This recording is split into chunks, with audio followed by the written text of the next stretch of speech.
because of the car stuff that now that we're streaming, I won't talk more about. But we decided to take Mocha because it was like, oh yeah, she likes riding in the car. She's liked riding the car before. She's gone on 3 car trips so far, 2 of which were under 20 minutes. Well, round trips. So round trip around 20 minutes. And so we got down to my partner's work, dropped her off, started heading back. And then at a stoplight right before I got on the highway, I started hearing the dog throw up noises in the back. And I was like, oh no. And thankfully I had a pee pad in case she had an accident. So I was able to like quickly pull it in front of her face and then wrap it all up and put it on the floor. But it was like her entire breakfast was just like, nice. Dog's lunch. It's like, I'm very sorry, puppy. Too much motion. Dogs. Cats hurl a lot too, though, to be fair. Buster hardly never does, but most cats do. Yeah. Sorry, Andre. My friend's dad was driving their 2 big black lab Rottweiler mixes like out to the coast, which is like where they're going is like 2 hours from where they lived, and they were in the back of like their car, and they got super car sick because like the road from my town to the coast is super windy, especially once you get to the coast and are driving along it, super windy. And they both vomited all over the back of the car, just like awesome, immense amounts. Allison, you seem to be loving this conversation. Yeah, it's fun. All right, let's dunk this sock in the toilet. Yep. All right. Let's turn that fridge off and then forget to turn it back on. Oh no! Oh, gross. Again. Hey, well, it happens. Is your fridge That's running? Right, I forgot. Not on Wednesday. Okay.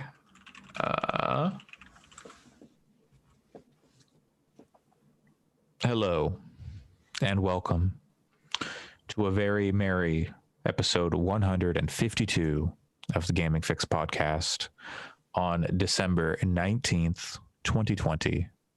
I am your host, Andre Cole, aka your partner's favorite reindeer. I am joined today by Allison.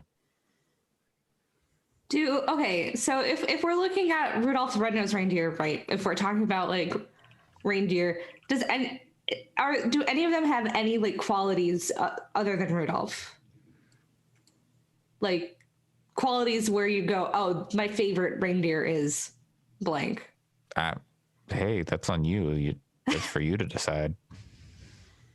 I think that they have some characterization in the Rudolph the Red-Nosed Reindeer, the movie.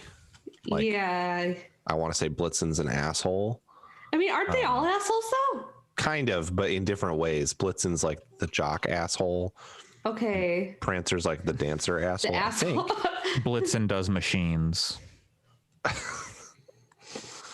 I'll say somebody felt pity for Prancer always being second fiddle, and Prancer has her own movie.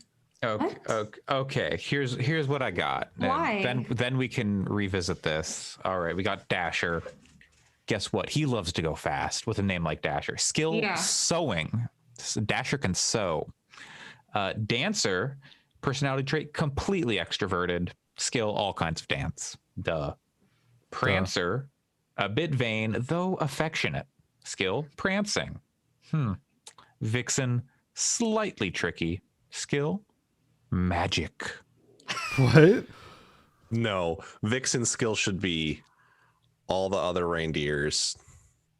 Comet, handsome and easygoing. Skill good with kids. Cupid, affectionate, bringing people together. Donner, loud, skill singing. Blitzen, fast as a bolt, and can electrify others. What? Is this like? I mean, it makes sense. Their name is Blitzen.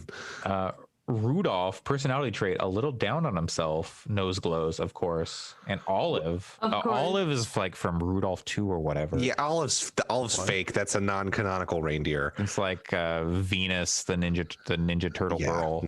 Nope. Personality trait, admits when she's wrong. Skill good at hide and go seek. If I recall, I've seen that movie at least once. She's got like mad imposter syndrome and is like very like, I don't belong here. I think it's funny that all of the reindeer have like traits that match their names except for Vixen and Comet, because you can't have the reindeers want to fuck. Be like, yeah, like this is the hot reindeer. This is the hot reindeer that makes everybody horny. You can't have that, and you can't have a reindeer whose skill is hurtling through the sky or hurtling through space and being a ball of ice. Okay, you can't. But like, you can have one that can electrify other. And apparently, Blitzen does. Apparently, one is just magic. No, but you can have that. But you're saying that that's possible, but you can't have a Comet like space reindeer. I mean, and they all fly, to Alex's point, but I think that like Comet would have to be able to fly in space. I'm basically agreeing with you that they should have said Comet's special power is flying above the atmosphere. So he goes up there to scout when it's dangerous or something, when there's a hurricane or something like that. He brings the presents to aliens. Sure. And also they need to get over it. It's 2020. It's going to be 2021 soon.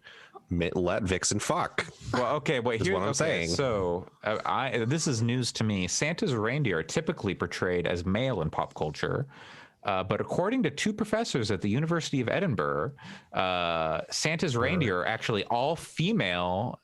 University go burr. Santa's reindeer are actually all female because male reindeer shed their antlers during the winter.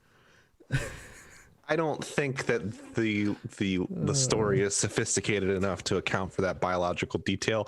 Also, reindeer can't fly, so this is just biology. You're ruining all of our dreams. Next, you're gonna say Santa isn't real. I prefer to think of them as like all kinds of like across the spectrum, all kinds of gendered, and that's in my head canon. All right. Like wait, I got to roll this back. I got to apologize to the listener for this rude interruption by Pat and Alex, who were not introduced yet still spoke.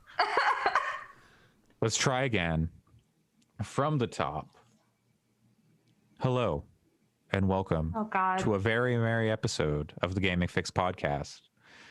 Episode 152 on December 19th, 2020. I am your host, Andre Cole, aka your partner's favorite reindeer. Allison, well, thanks for joining me. Thanks for having me. I'm not going to get into favorite reindeer? The one that can set people that electrocutes people. Blitzen. You're a Blitzen. Yeah. I Blitzen. See. Also joining us, Pat. My favorite reindeer is Peppermint, which is a reindeer at the San Francisco Zoo.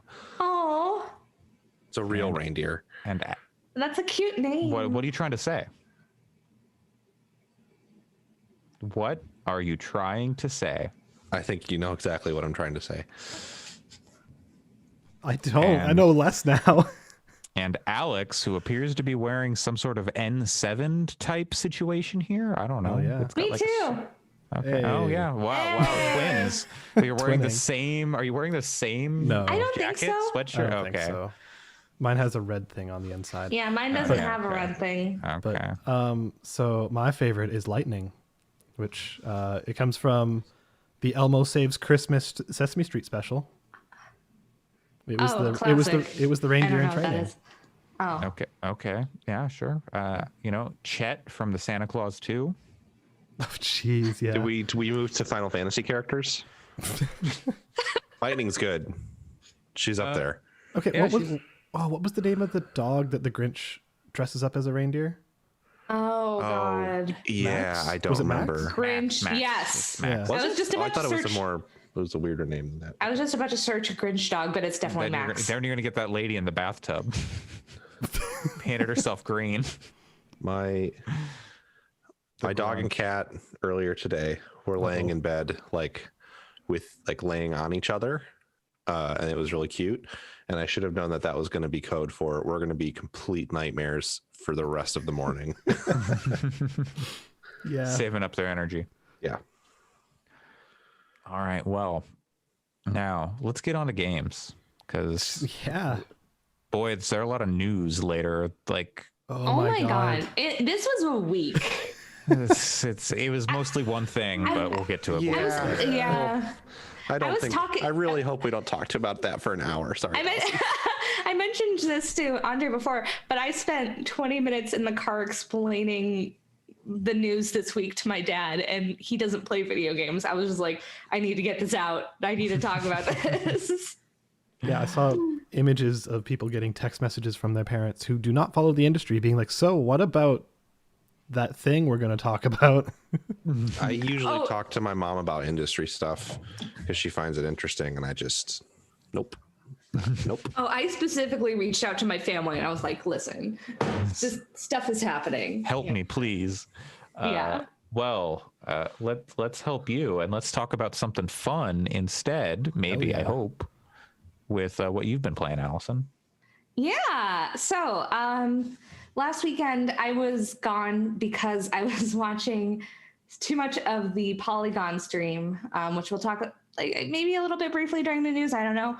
But one of the things that they showed was Hyrule Warriors Age of Calamity. And I was like, yeah, God, I need to play that game. So I ended up buying it. And so I've put, I've put several hours into it so far. And that has been a really, really good time. I've been really, really enjoying it. I think I never finished the first Hyrule Warriors, but I put a decent amount of time into it. I think that this is a definite improvement, even if it doesn't necessarily have the fan service of the first Hyrule Warriors, where you're like all the different Zelda and like universes are colliding. This is just purely Breath of the Wild, but it does a really good job of integrating Breath of the Wild with the Hyrule Warriors, Dynasty Warriors type thing. Like the Musou games? Yeah. Because there's it really does a good job, I think, of integrating some of the gameplay too of it.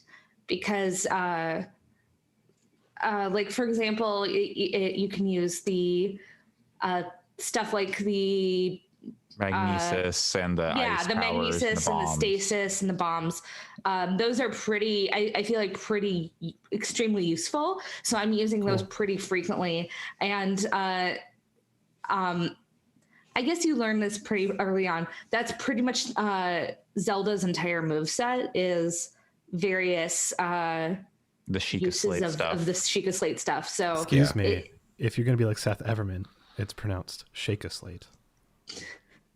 It could be. I don't think anyone's ever actually spoken the words from in the game. So that's a good video if you haven't watched it. It's the Did You Know Gaming of Zelda featuring Seth Everman as the narrator. Anyways, please continue, Allison. But then it also includes like you collect items through it that you can use to unlock stuff or use for cooking before a battle, which will increase your stats and things. So I think it really does a good job of kind of mixing and matching both the Musou Warriors feel with also Breath of the Wild in particular. So I've been really enjoying it. It's just generally a really good time. I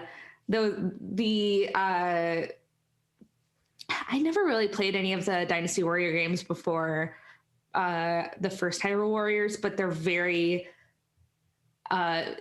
If you haven't seen those games, it's basically the big gameplay that you do is you're on a battlefield and you're just fighting giant hordes of enemies.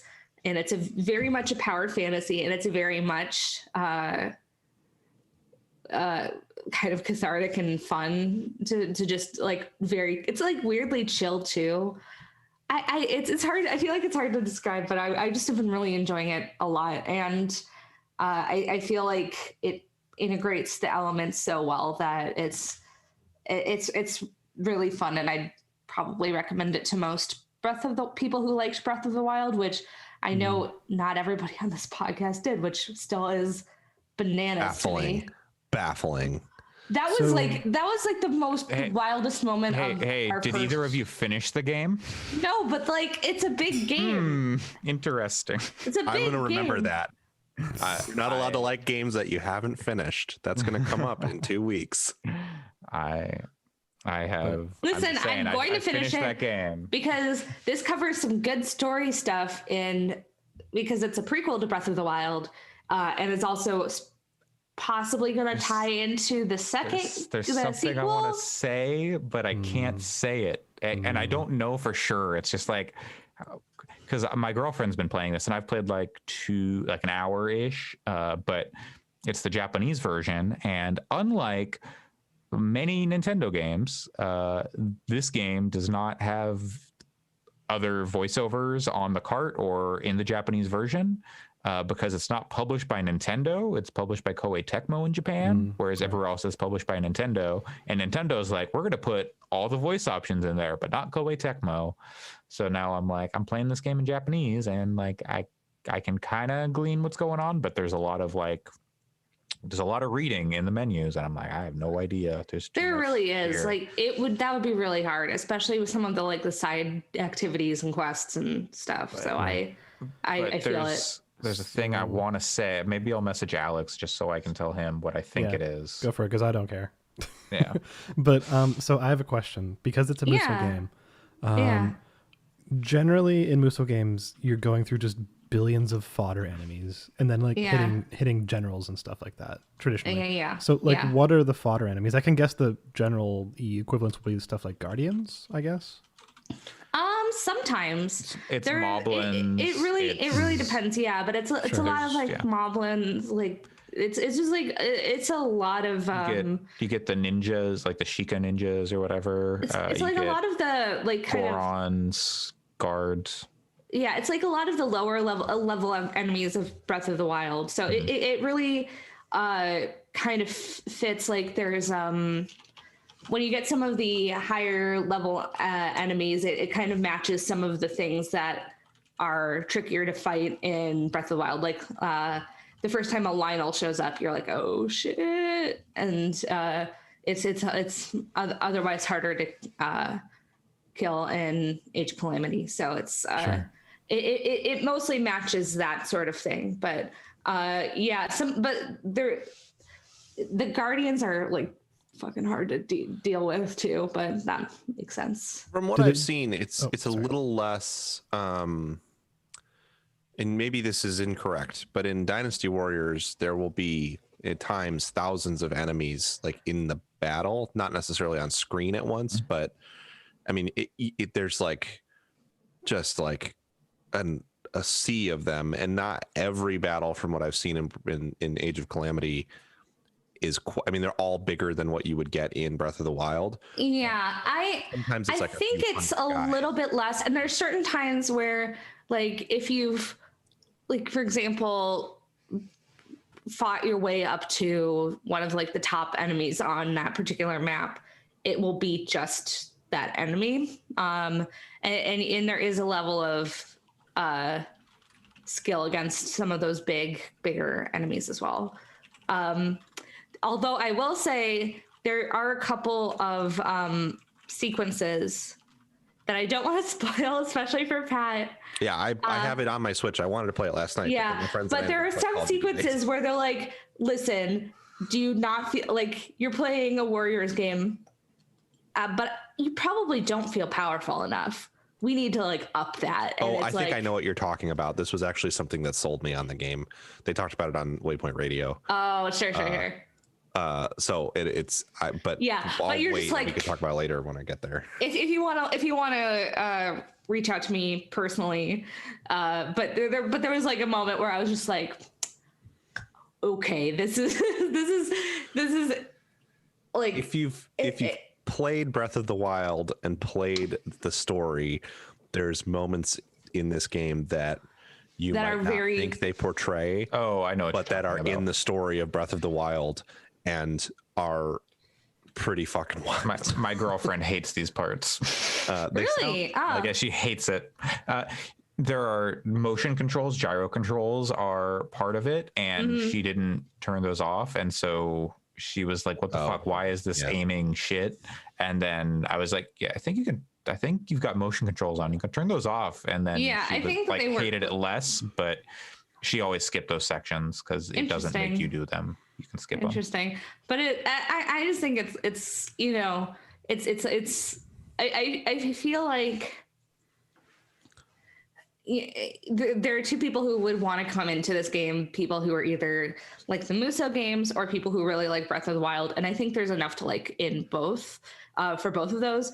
But at the same time, also, if you're the type of person who likes those games. So for sure, I would say if you're not into Musou games, if you were just like vehemently opposed, look for the story, like watch like a let's play or like a YouTube compilation of cutscenes. Yeah, but if you're not vehemently opposed, though, if you're like, I feel like if you're like, you're curious about the Musou, but you've never really played it, it's still you're Musou curious. Musou curious, exactly. I'm so horny. I enjoy playing.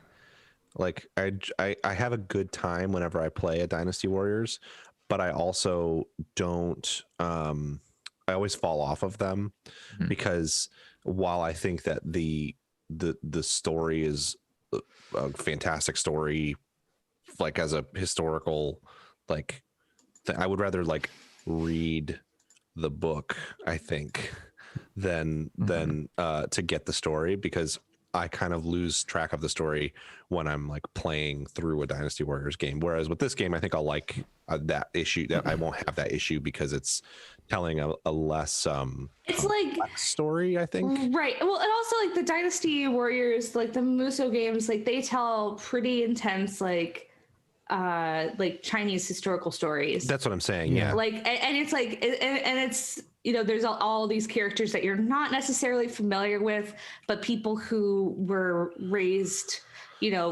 knowing those characters might be a lot more familiar with, and you're just, but you're like, I don't know who any of you are. It's a cultural thing, so I'm not at all faulting the game for it in any way. It's my problem, but it's hard for me to keep track of all the characters. Yeah. And there's a lot of characters. There's so many, and the names aren't immediately like approachable to me.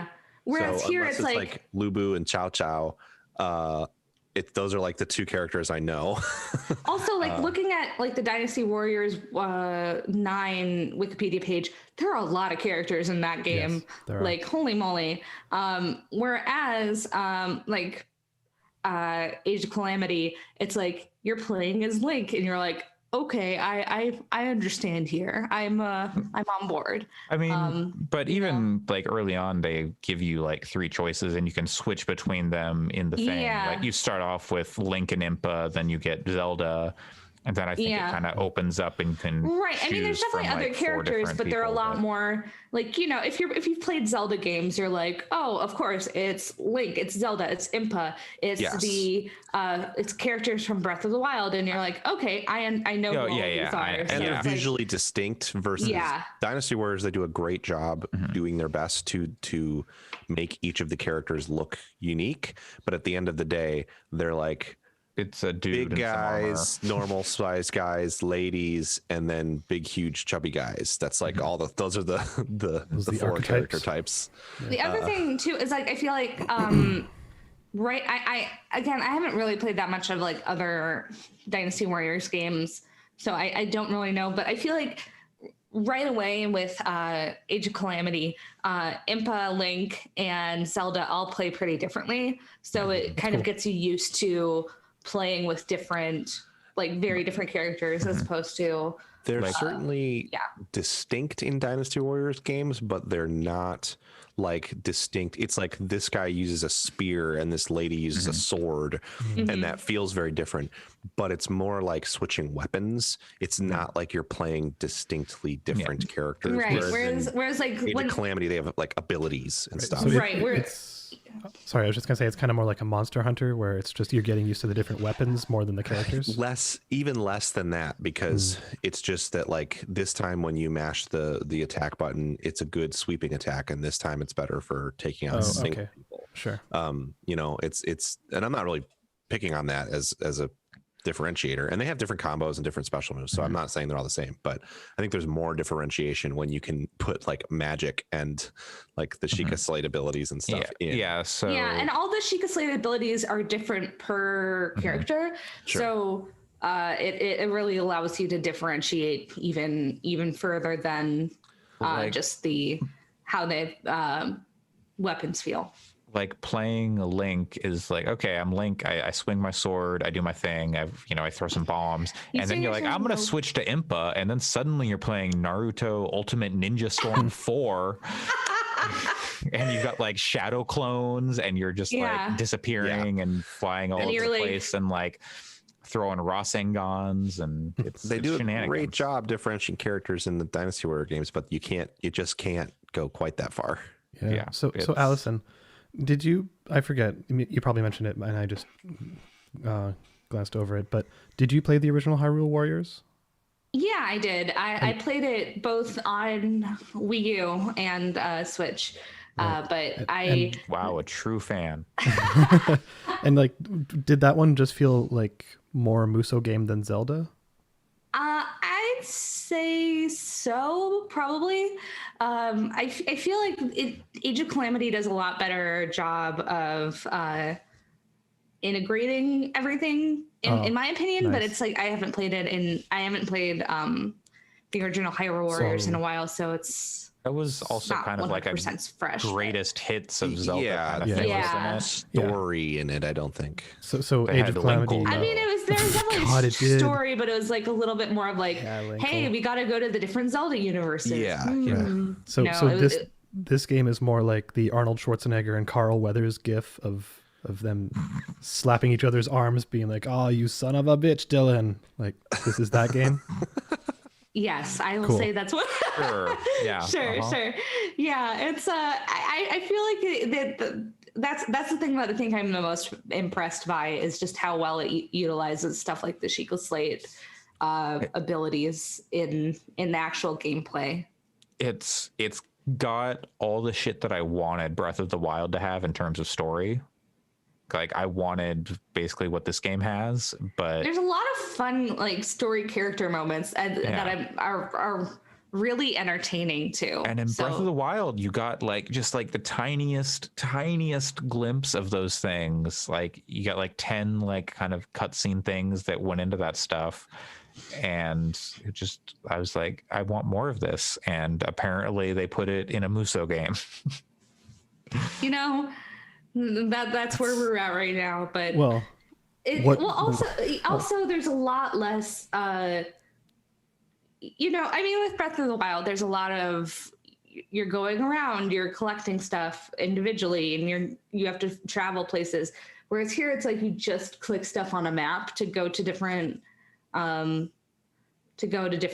and go to the blacksmith and go to stuff, so you're really just going in between straight to story bits or straight to the next battle, which I think probably does that because it's just a lot more condensed down. But is there any clear point of reference for how long the game is? Like, do you know how deep into it you are? There's not a clear reference in game. I know that completing it, I know that the story is like 30-40 hours maybe. I thought I heard like 20. Like how long to beat, like mainline. Oh, like mainline. 20. Yeah. And I'm doing all the side stuff. So I think that's closer to like 30-40. Hyrule Warriors, like another thing is that the original Hyrule Warriors is like fucking longest game in the world. If you want to do pretty much everything. Whereas here it's less that, but I think that's A-okay because it's a little bit more streamlined. yeah, I don't know where I'm at. Like I know that I'm doing like a lot of the characters, but they really like different stuff unlocks on the map as after you do it. So I'm like, I have no idea how much more stuff's going to unlock. There is a surprising number of characters and a surprising like variety. And I'll see my girlfriend playing, and I'll be like, "Wait, you're playing? Who are you playing as? Who even is that?" Like they let you do that. That's pretty cool though. Like, it sounds like for fans of the series, like it sounds like a really loving take on like the Breath of the Wild universe. Coming at it from a different angle, so that's neat. It is a very purposeful game, and it seems I would say that too. Where it's like seems essential for Breath of the Wild too. Like based on what I've seen. I'll have one last question. How fan servicey does it feel? Like, does it feel like it's actually trying to add to the lore, or does it feel like it's pandering? I feel like that's actually trying to add to the lore. Cool. There is. One of the key parts of the game is a like baby guardian. So like taking the baby Yoda, but they're like baby guardian. Oh, they upskirt the baby guardian. Oh God. God, no. How's that for fan service, eh? But it's like but it's extremely cute. So I'm like, it makes R2D2 noises. I'm like, it does. Oh, that's why you love it so much. It's like a little droid. It's so cute. Yeah.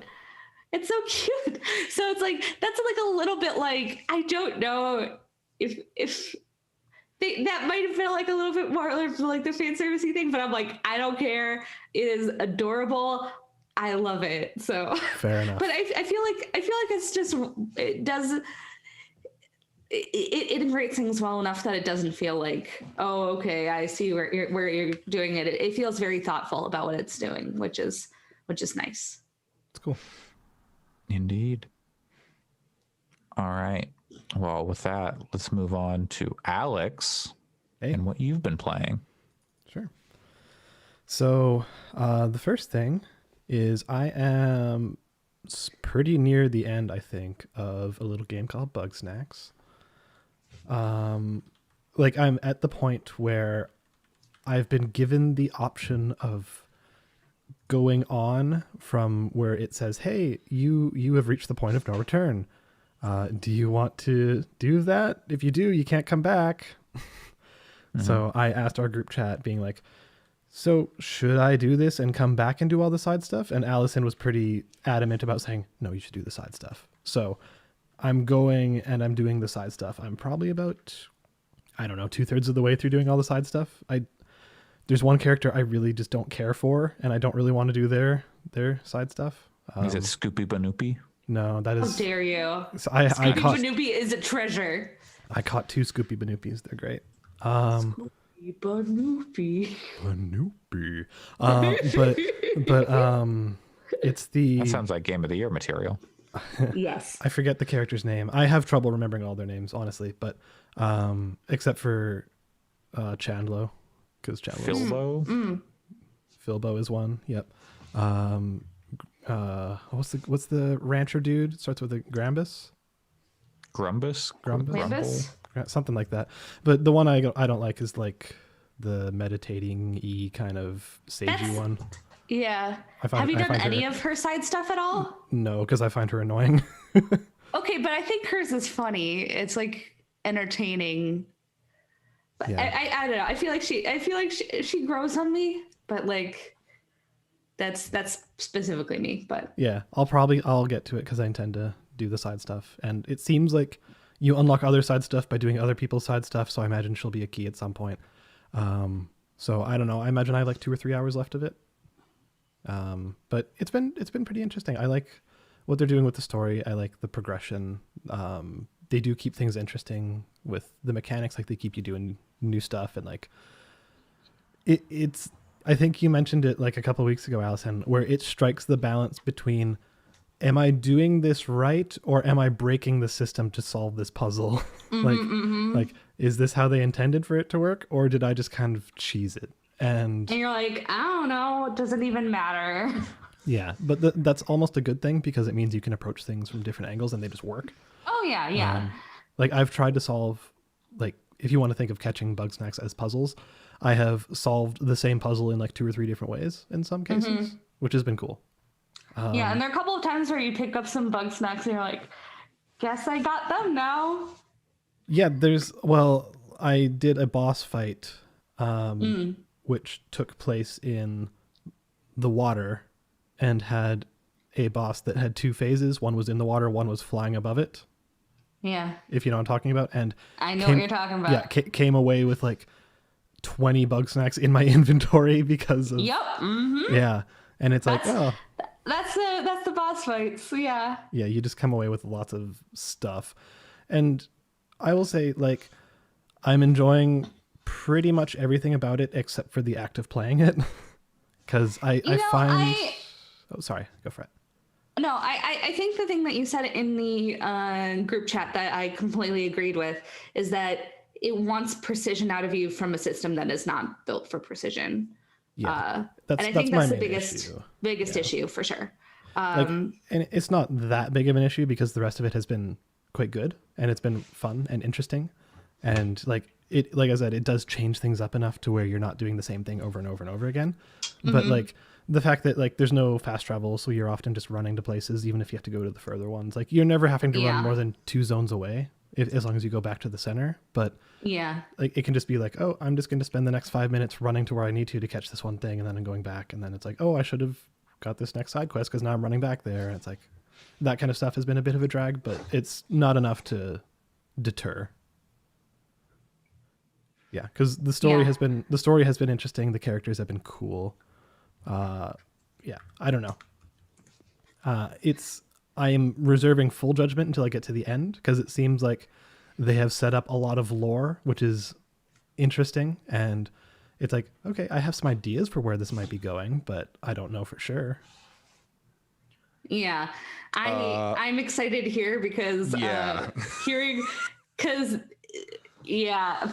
you know, it's so that story goes in a wild ass direction at the end. Yeah. Oh man. And Pat, now that you're back, help me convince Alex that he needs to do Shelda's side quest stuff. Hang on, I have to. Shelda's the one who meditates. The meditating you one. Oh yeah, that stuff is really funny. Okay. That might be the funniest of them. It's not very funny, yeah. It's not as deep as the other ones. Yeah. From like a character perspective, funny. But it's very entertaining to do the side quest stuff for her. Yeah, I'll do her stuff because I was initially just not doing any of hers because I found her profoundly annoying. You'll like the side stuff, I think, then, because it directly deals with how profoundly annoying she is. They are aware that she's profoundly annoying. Okay, great. Okay, good to know.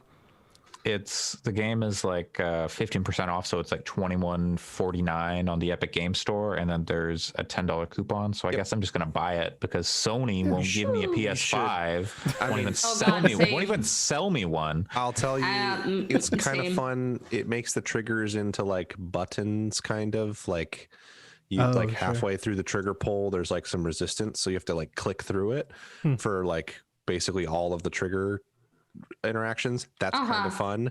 Other than that, there's no reason to play except it's free and I own it already, but I can only play it on the PS5, which is infuriating. But I get to play it before Game of the Year.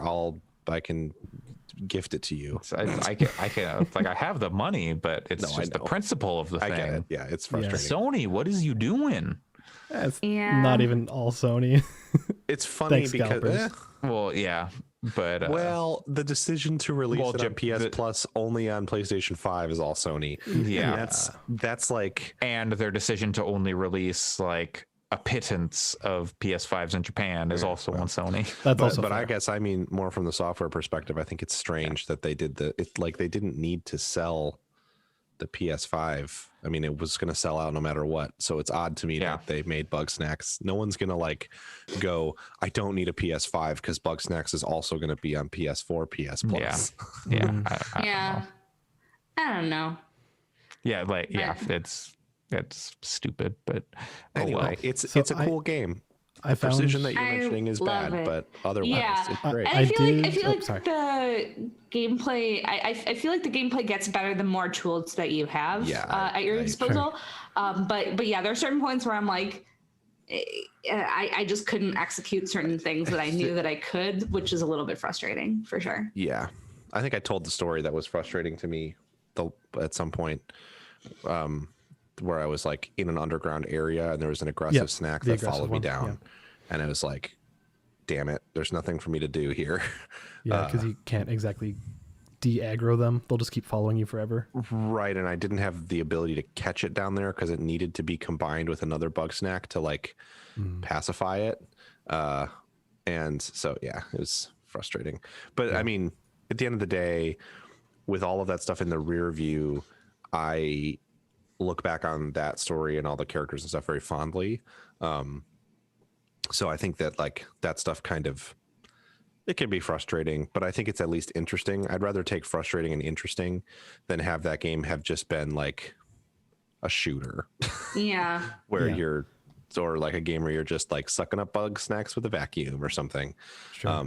I think it's better that at least there are puzzles in it, even if they're sometimes a little frustrating, because sometimes it's really satisfying. And I feel like sometimes the puzzles are really fun too. Yeah, sometimes it's like, oh wait, if I get this snack on the catapult and then shoot them at this snack, then it makes this happen. That's fun. Yeah, I did find a fun interaction once I had all the tools. I'll just say the tools. I don't think it's that much of a spoiler. One is the launch pad. So you can put the launch pad on the ground and then put the trip shot on it. So that way you don't have to worry about what surface you're on, because the trip shot will only attach to certain surfaces. So knowing you could do that made some things a lot easier. But yeah, like we were saying, the mechanics aren't the best part of that game, even though like what comes of those mechanics can be pretty rad. Yeah, totally. All right. And I see here on this document, I'm so excited to hear about this. You started a game maybe you shouldn't have? Yeah, so there's a series I've had a lot of familiarity with over the years, but I've never actually played one of the games because they've been too intimidating. And I started this one and immediately realized they were like kind of referencing lore things that must have happened like 5 to 10 games ago. Like just, oh no, there'll be characters coming up. Trails in the sky. Microsoft Flight Trails of Cold Steel. No, I wish that you keep guessing. You'll get there. No, you actually probably won't get there, but that's okay. Dot it's a visual novel. It's a visual novel. It's a visual. It is novel, not a visual novel. Really? Wow. Nope. Final Fantasy 14. I started that a while ago. So what is it? It is Touhou, and oh god, no. it is. No. It just came out. No. It just came out on Switch a couple days ago. Touhou Luna Nights, and I gotta say, I would not have guessed that, I have to say. Yeah, and there's a lot of lore where they're just like characters that have been like, oh, you're here? But is it the real you or like the imitation you? I'm like, what the fuck does that mean? And then they're talking about like, oh, we're all part of this other character's game. And I'm like, what? What does that mean? Like, they're just saying all these things really casually. At this point, I'm just going along with it. I was thinking, do I need to go back and play all of like the other 30 games to understand what's going on here? But then just settled on, no, let's just roll with it and see what happens. So Touhou traditionally is just straight up bullet hells for the most part. Yeah. Like just arcadey top-down shooters or side-scrolling depending on the game, where you're just avoiding lots of shots. But this game is a Metroidvania, and it is fucking amazing. Like, I'm not kidding. This game kicks hell of ass. It's, in terms of style, it looks a lot like Symphony of the Night in terms of just like the visuals and the animations and stuff like that. And it has a lot of that kind of lineage there. But it has the core mechanic, which it's not a spoiler. You get this within the first 5 minutes of you time. Can spoil this game all you want, IMO. It's got a really intense time manipulation mechanic, where if I'm playing it on Switch, so if you hold the B button it slows down time for 3 seconds. So like everything around you is slowed, all the enemies, all of the movements in the world. So like it uses that for some puzzles and stuff like that. But also you can use it to like jump behind groups of enemies. And then there's the other time mechanic that I have so far where you can just stop time, and then you have a counter on the top where you can eventually like upgrade it over time, but you start with 100, and then like every movement you make pulls away from that counter. So every time you attack, every time you jump, every time you do whatever, it pulls away from that counter rather than using any other metric. And so what you can do is you can pause time and then just like throw a billion blades at one enemy and then resume time, and they'll all shoot out at once. And it's really satisfying. Like it's really cool. It also has some like Burnout Paradise to it, or Burnout 3, where so hear me out. Like what? So hear me out. Like, you know how in those games you would get extra like style points for doing near misses and stuff like that? Like if you like almost clip another car, but you just make it past, and like it'll be like, oh yeah, here's an extra couple points for you, you get boosts or whatever. It has that, where if you narrowly avoid like contact with an enemy, it will give you extra HP and stuff, and MP, because your powers do use like MP power. So like you're trying to kind of get close quarters with the enemies and the projectiles enough so that you're refilling your HP and MP. Then you're freezing time and shooting like a billion knives out at them. And then like it does this thing where the mechanic where if you freeze time, all of the water freezes, which includes like how it's splashing and stuff like that.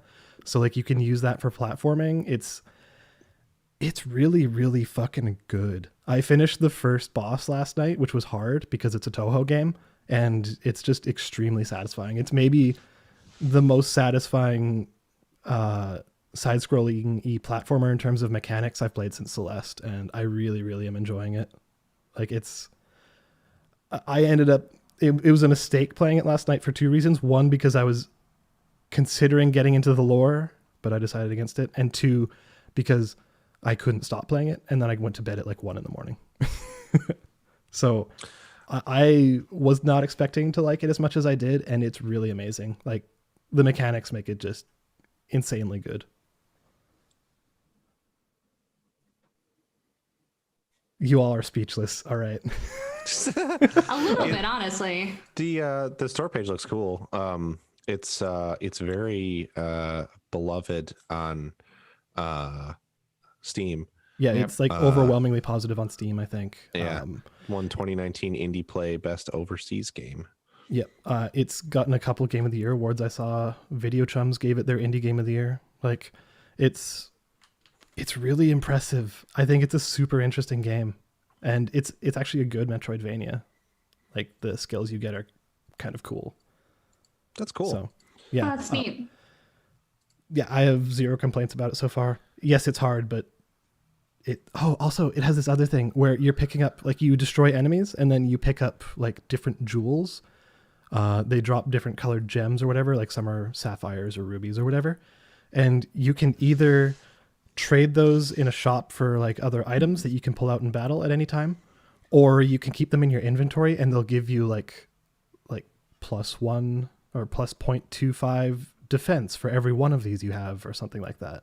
So it's a trade-off of if you want to get the item or if you want to keep them in your inventory as like extra stats, which is like, it's just a bunch of really fucking amazing ideas that they turned into a really fun game. It's mind-blowingly good so far. It's weird. It's really intimidating. I don't think I could, my brain doesn't work in such a way where I could bring myself to play this game without playing the other ones. And right? I don't know that I'm ever going to do that. So I know. Honestly, yeah, probably best. Yeah. That's why I decided to just roll with it, because yeah, there's a lot. I admire that. I was able to do that for Yakuza. I don't think I could do that. I don't know if I could do that for this game because of how complex the lore is. And so I'm glad that someone is playing it, I guess, because it's a lot. Yeah, I can't sing the praises for it enough. It's been really great. And I'll be over the break next week because I'm on break from work. I will be going to visit my folks because I've been doing a 10-day quarantine, and I will only be bringing my Switch. So this is one of the games I'll be trying to finish on that trip, and then the other will be Paper Mario rather. Yay! So, yeah, I'll probably have completed thoughts on this game once we get there. But yeah, super Godspeed. I if y'all like platformers and Metroidvanias, I recommend it. I like Metroidvanias. I've never gotten into Toho because I don't like the character designs and I don't like top-down shooters that much. I respect them a great deal, but I'm not crazy about playing them. Yeah, and this is not a top-down shooter. yeah.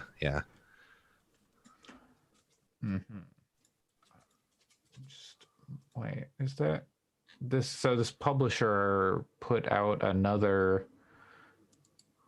It's not the same developer, so it doesn't matter. Never mind. Okay. Don't worry about it. All right. Well, thanks for that journey. That was not where I thought we were going with this. I was, No worries. Oh well, it's 2019 game, so don't have to think about it. It's a 2019 game in Asia. It's a 2020 game in North America. It was 2019 game on Steam, so it was also early access on Steam. So God. The 1.0 came out in 2020. not according to the Steam release date, which is what we read by. That's the wait. Is I don't. We'll have to look into that. Yeah. Steam updates the release date for games that were early access. I'm pretty sure on Steam it was out February 1.0 was February 25th, 2019. Because Hades says September 17th, 2020. Yeah. All right, we'll have to double check, but that's what I was reading. All right, well, we'll check. All right. Well, Pat, you're back. Yes. From A Dump in the Dark. Yeah, I wish that the Dump in the Dark had occurred, but You're talking about your dog. Your dog. I'm talking about my dog. Oh, I was talking about you. She's having a complete meltdown and running around the living room because she wants to run into the bedroom and attack with love my partner who is asleep. So well, fun times. In the meantime, what have you been playing? What's up? I played a lot of video games this week, but it doesn't feel like I played a lot of video games, and it's not because of anything wrong with the video games. It's just been a long week. You play like time wise, you played a lot, or you played like many games? No, it's like time wise. Okay, yeah, I know the feeling. I know, but it was a crazy week, so I don't feel like I accomplished as much as I would have liked to in video games. Sure, but I started playing Assassin's Creed Valhalla, which is awesome. I won't go into long detail about it because I know you've talked about it before, Andre, and there's a good chance we'll talk about it more as I play more of it. But I think that game rules from what I've played so far. Definitely not for everyone because it's clearly one of those. It's clearly like a Witcher type, big open world, tons of shit to do. If you were, for say, someone who hasn't played an Assassin's Creed game since Assassin's Creed 2, is this a point you could jump in, or is there just too much lore bullshit that it's like no? Any of the three games in this sort of like ancient trilogy is what it's kind of referred to as, you can get into.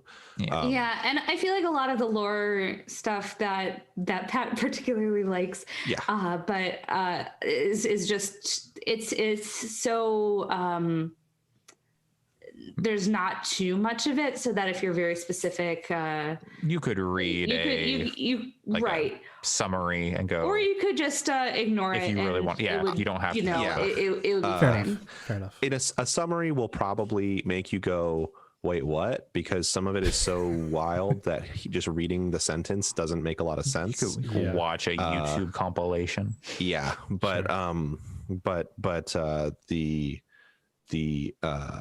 the games themselves don't really dig. I mean, they do. Like Odyssey has a lot of the wider lore stuff built into it, but at the same time, you can appreciate it without actually having played any of the other games, I think. Particularly like the ancient, like the story of Cassandra has, who is the canonical character, is so self-contained that you kind of like, so much so that like you have quests in your log, and there's quests for like finishing her story, and then there's the quest for like the meta stuff that happens. And they're kind of two separate things. Origins is even less connected to the main meta line of stuff. Like the meta in Origins is purely just That's connected to the movie. well, I mean, the character that you play as in these games, the like modern day character, is connected to a character from the movie. And Origins really, they just use the meta narrative to introduce the new character. It doesn't really tell you that much. I mean, you learn about her and who she is, but it doesn't really advance the meta plot that much. So, okay, is it how ludicrous is it? Like, is it approaching Kingdom Hearts levels of ludicrosity in terms of just how Odyssey much lore totally stuff? does. Okay, great. Odyssey Wonderful. totally does. It's especially the Fate of Atlantis DLC goes. It's very wild. It's very cool if you're into Assassin's Creed, but it's it's something. It's also huge, but then Valhalla though so far, literally, I haven't been out of the Animus at all. I don't even think. I think it like started with Layla, the character, being like, all right, we're going to 9th century Norway. Does she have No, that's right. And It just purple starts hair? It starts and has a really cool like intro sequence that's kind of like Sony Prestige style-y, where you're a child and like bad shit happens to set up who Eivor is, and then it like the Animus bugs out because it's like, is Eivor a boy or a girl? And then they talk about like, oh, we need to get it all synced up and go fast forward to a time when the timelines are when the DNA strands are more tightly synced. And then you fast forward, and then they haven't butt in again at all. I haven't left Norway yet, but none of the modern day characters have talked. Yeah, since then. well, once you leave Norway, I believe that's when you'll get like out of the Animus for the first time. Yeah. I have played a lot. I don't know how much more I have played, but I've done like way more than me, I'm sure. Yeah. So like you're going through like discrete areas and you're like building alliances, kind of like how in The Witcher 3 you do like, oh, I'm going to go here and I'm going to do the Bloody Baron arc. And then I'm like, these sections aren't as long, but it's a similar thing. We're like, I'm going to an area, I'm doing the quests in that area, and then I'm moving on. And they break it up like that. And I've done, it's like 3 of those. I've done like 3 of those arcs. And they've all got their own thing going on, their own story. And none of them have like played out the exact same way. Like where I've had like some RPGs, which like like Ni no Kuni did this, where like every single zone was like the exact same thing. Right. And that's like a very different game, but it was like the story played out the exact same way, and it was very frustrating. Here, like the stories you're doing and the stories they're telling, the way you're going about the quests and the solving them and the politics at play are all very different, which is nice to see and refreshing, and makes it not so like tiresome to like go to all these new areas and like, oh well, I'm level like 120, but this zone's like level 50, but it still feels like there's value going there. Because I really like so far, I think the characters are really interesting, and they do a great job of making these characters feel like people in a way that they haven't done for me in an Assassin's Creed for a while. Not to say that Origins and Odyssey doesn't have great characters. Cassandra's an amazing character, but she feels like Ezio in the way that they feel larger than life, and she's supposed to, because she is. And there's like, I mean, it's not really a spoiler to say that like Cassandra is of the line of the ancients. You learn that pretty early in that game, and like that's the whole thing is like she is a person, but she's like also half ancient. So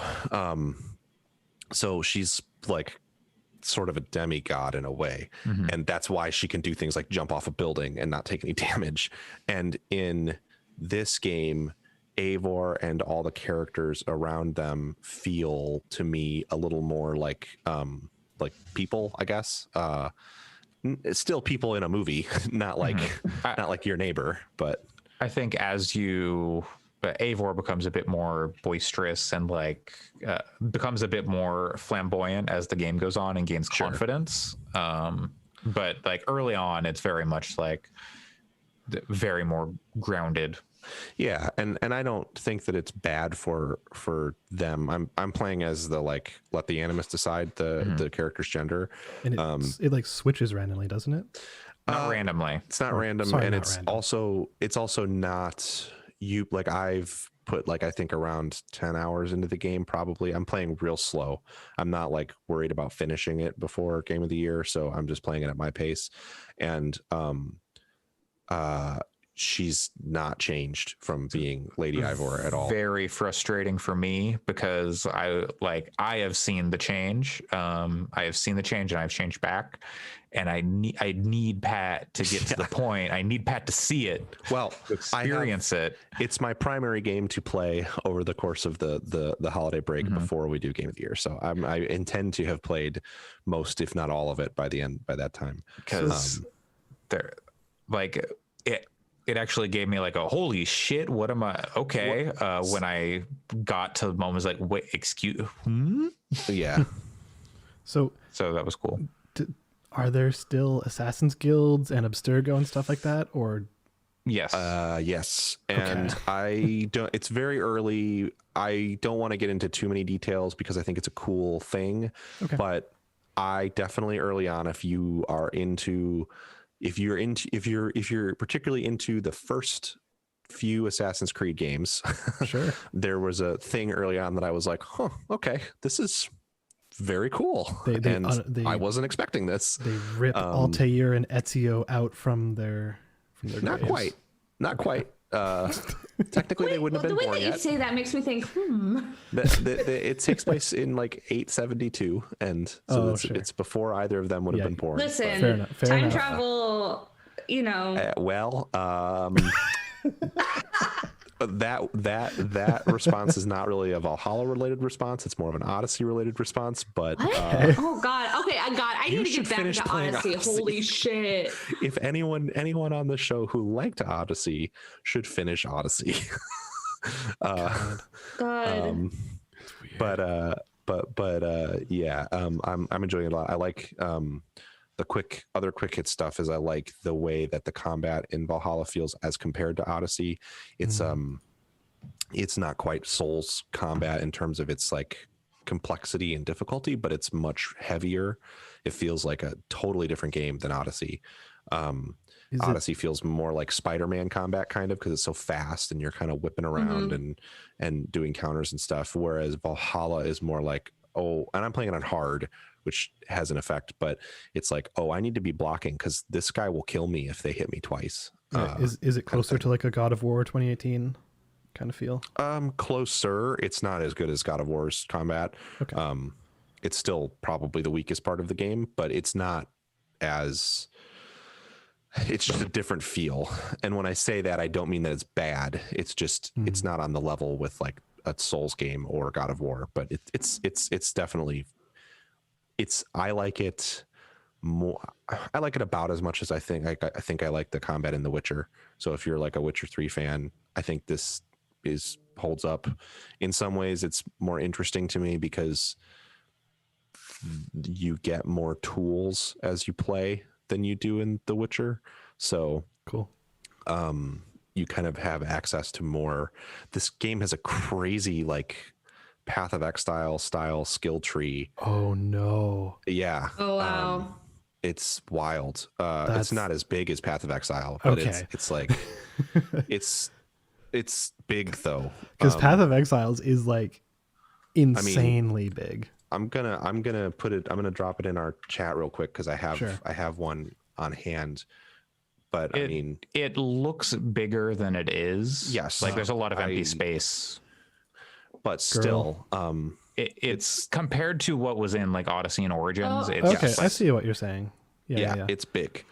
If you look at Odyssey and Origins is a little bit closer to this, but Odyssey is pretty.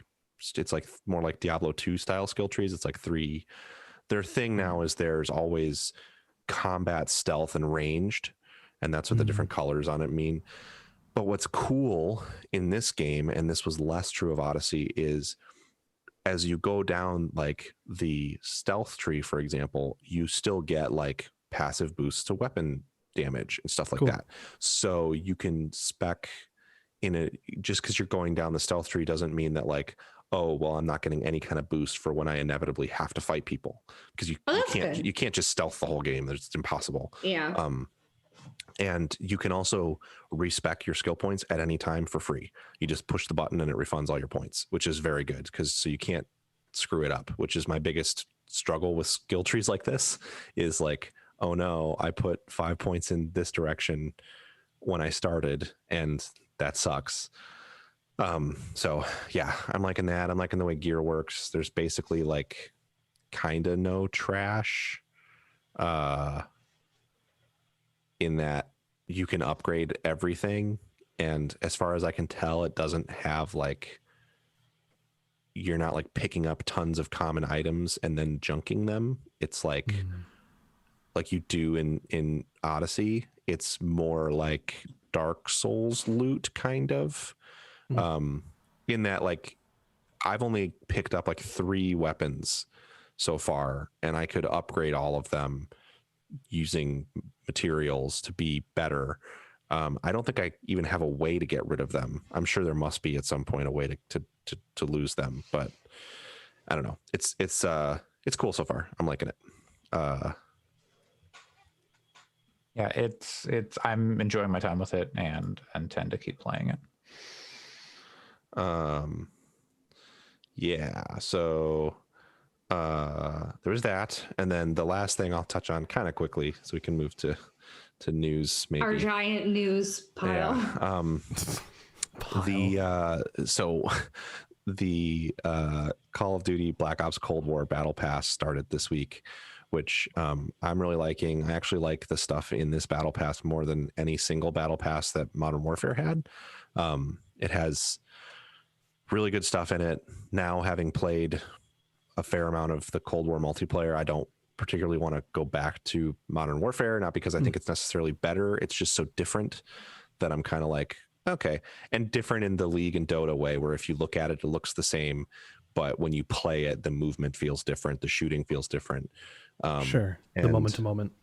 Yeah. And so my friends and I are pretty like on Cold War now. And this year, what they've done, which in my opinion, this is awesome. If you purchase the Battle Pass in Warzone or Cold War, first of all, everything in it can be used in Warzone specifically. It cannot be used in Modern Warfare. However, if you play Modern Warfare multiplayer, you can level it up by gaining experience and playing games. So it's the kind of thing where if you want the content for Warzone, but you don't want to buy or play Cold War, you can continue to play Modern Warfare to level up the Battle Pass. And people have started a campaign claiming that because it's the content in it doesn't work in Modern Warfare's multiplayer, that Treyarch is breaking the law and that they should get like, I guess, sued. But what these people want is not like refunds or like better labeling. It seems to be that they just want them to put the content into Modern Warfare's base multiplayer and like just like put new guns and stuff into Modern Warfare and keep supporting Modern Warfare. Is Modern Warfare just done, or is there no more like Battle Pass content being added? Okay. So basically it's done. It's just, I mean, like, people play that game for years. Yeah, and they should. It's a great game. You know, I think you can make an argument that it's better than Cold War for sure. But it's just been the wildest thing to watch people have these meltdowns. And when you combine it with now, if you like the SBMM thing, which stands for skill-based matchmaking, which has been in pretty much every video game for the last 20 years. Yep. because it was publicized as being part of Modern Warfare, and Infinity Ward was kind of out there like, hey, we've developed a really strong skill-based matchmaking system, and that's why we don't have a ranked mode. That's also in Cold War, and it works really, really well. My friends and I played, I don't know, probably 20 games last night. Maybe we played for like 3 hours. And in that time, so we probably didn't play that many games, but it was like 10 at least. You know, we had like 2 games where we kind of got smashed, and then the rest of the time were like close or games that we did really well. It was a lot of fun. Good ratio of like good games to bad games. Sure. But like people will, if I said that to somebody on the internet right now, their response would be, "Well, post your KD." And then if I showed them that my kill death ratio was around like 1.2, I think they would be like, "Yeah, it's because you suck. That's why. Because you're a shitty player, so you get good games. Because that's the system's designed to keep you playing and spending money. But since I go 5, have a KD of 5, sometimes they make me play esports pros, and I can't play it with my friends anymore and have fun. It's like." Sounds exhausting. I have to say. It's oh my so God. exhausting. It's insane. It makes it sound like the same people who, in League or Dota, make Smurf accounts. You know, Yes. like to game the Oh, system, God.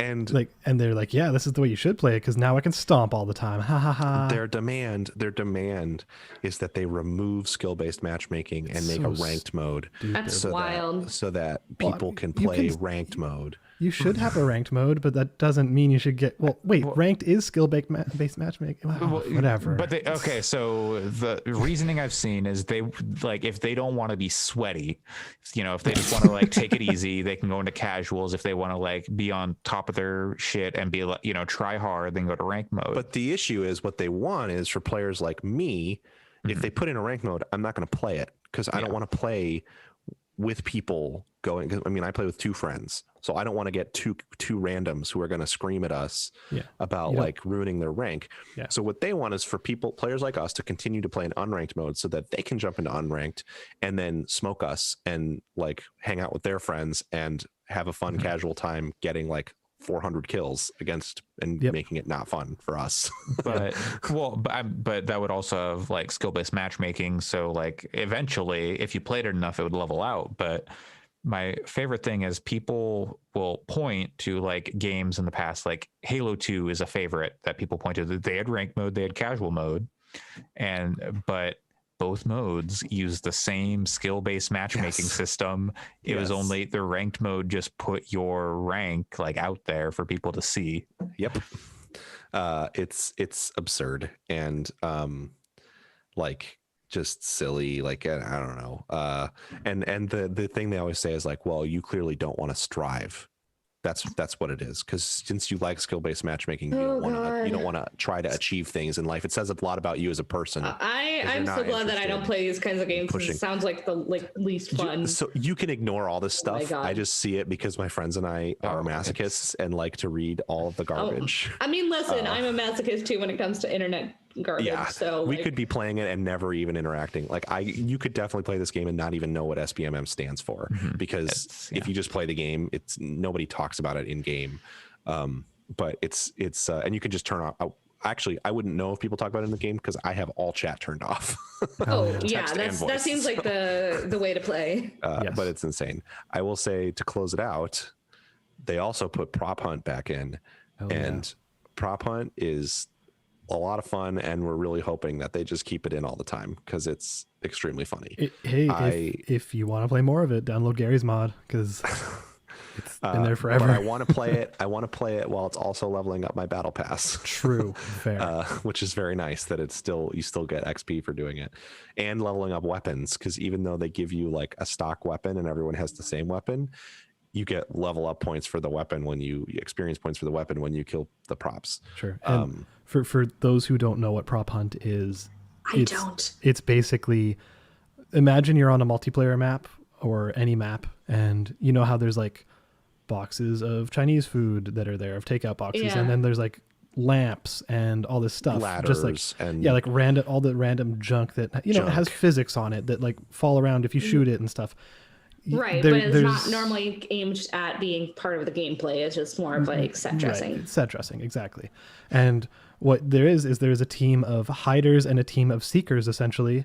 And the hiders hide themselves as some kind of prop, as some kind of thing, as the set dressing, and then hides among all the other ones, and the other team has to find them.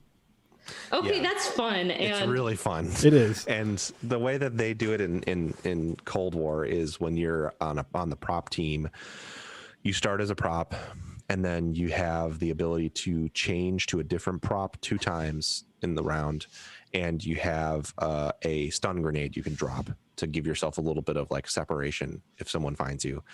And then you have some controls for like locking yourself in place and stuff if you hold the left mouse button down. And then every, I want to say it's 20 seconds, each prop whistles so that the other team can like kind of try to figure out where they are on the map by following the whistle.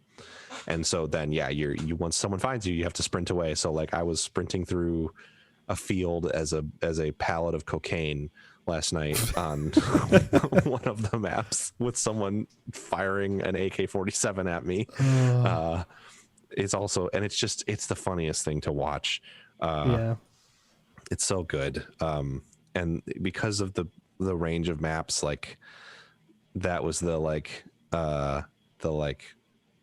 drug base map, and then there's also, they put a shopping mall in the new season, so there's like a shopping mall map, and you're running around the shopping mall map is like a child like riding toy, or an arcade cabinet, or like a wet floor sign is probably my favorite prop on the shopping mall map. And it's really, really good. Yeah. And hopefully it stays in forever. What if they put prop hunt in like a Tony Hawk game, and then you had to like hide around as like a park bench, or and then they had to grind you, or like a fire hydrant or whatever. Yeah, you have to grind on the props. Yeah, or grind or stall or kick flip over. So the only reason I think it would be tough, and it's sort of tough in Cold War, and this is why I don't know that they will keep it in forever. If you know the maps really well, you can go, there's not supposed to be a wet floor sign there, and then it's pretty easy to find the people. This floor ain't wet. It's hard to make yourself inconspicuous if you're playing against people who know the maps super well. That's what made it really hard with randos in Gary's mod. It's because people just they played it so much they memorized the maps. Yeah. I think what they should have done is done 2 maps per week in Cold War prop hunt, so that you have to play 2 new maps every week. And then probably by the end of the week, there would be people who just play prop hunt and they like memorize it, but then it'll roll over. So it never turns into that issue. Instead, they just put all the maps in the hopper, so you can get any map.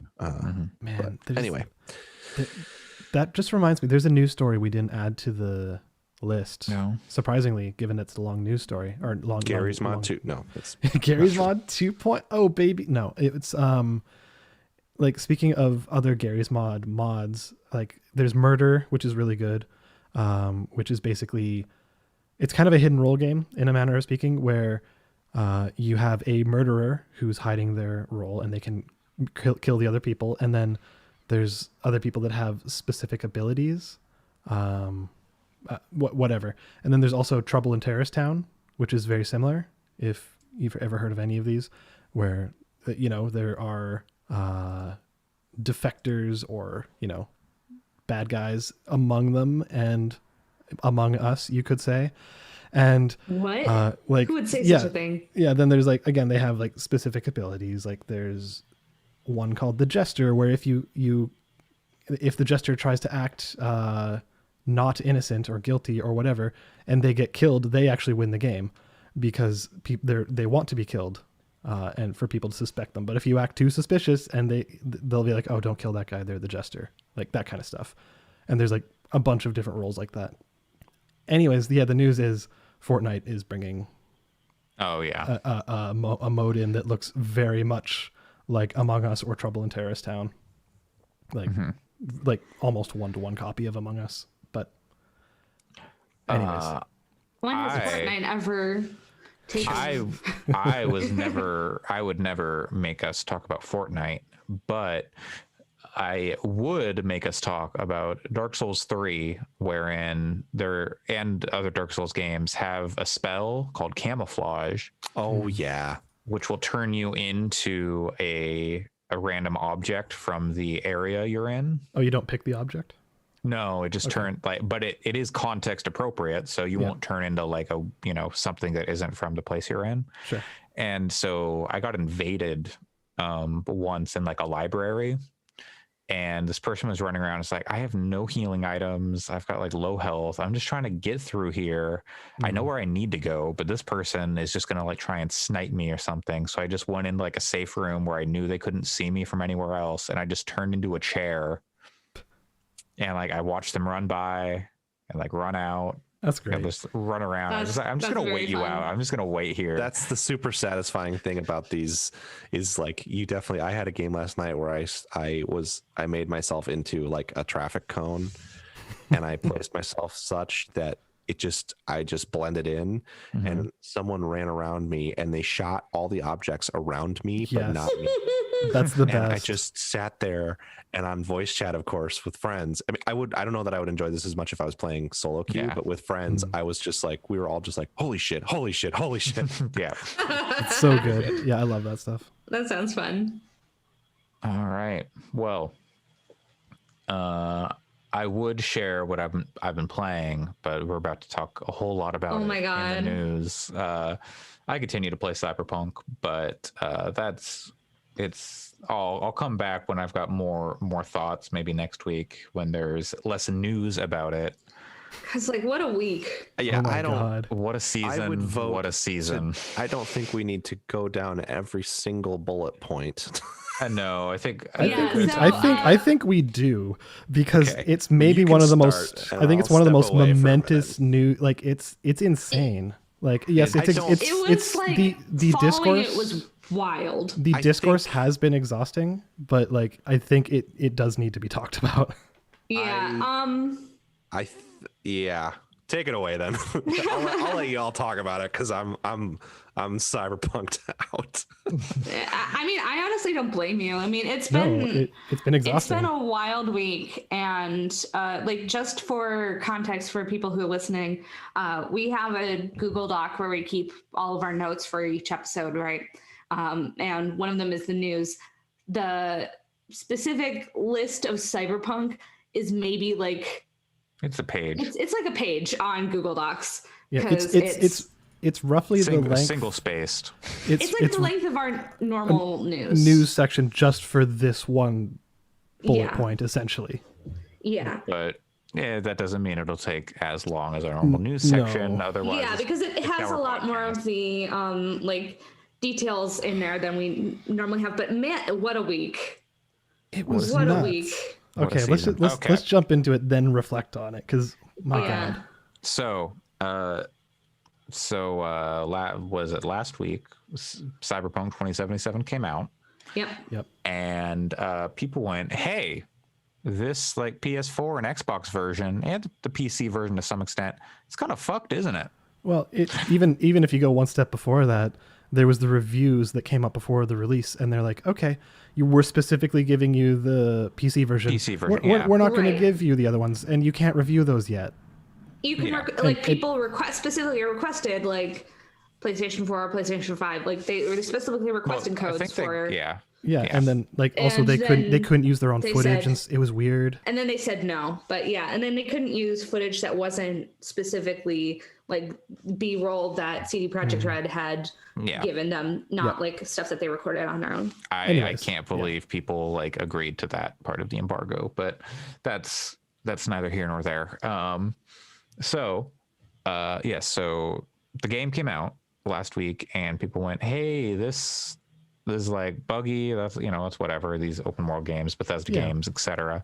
Right. But the performance, the quality of the PS4 and the Xbox One were such that people felt duped and misled, which CD Projekt Red later came out and said, yeah, we deliberately didn't show those versions of the game.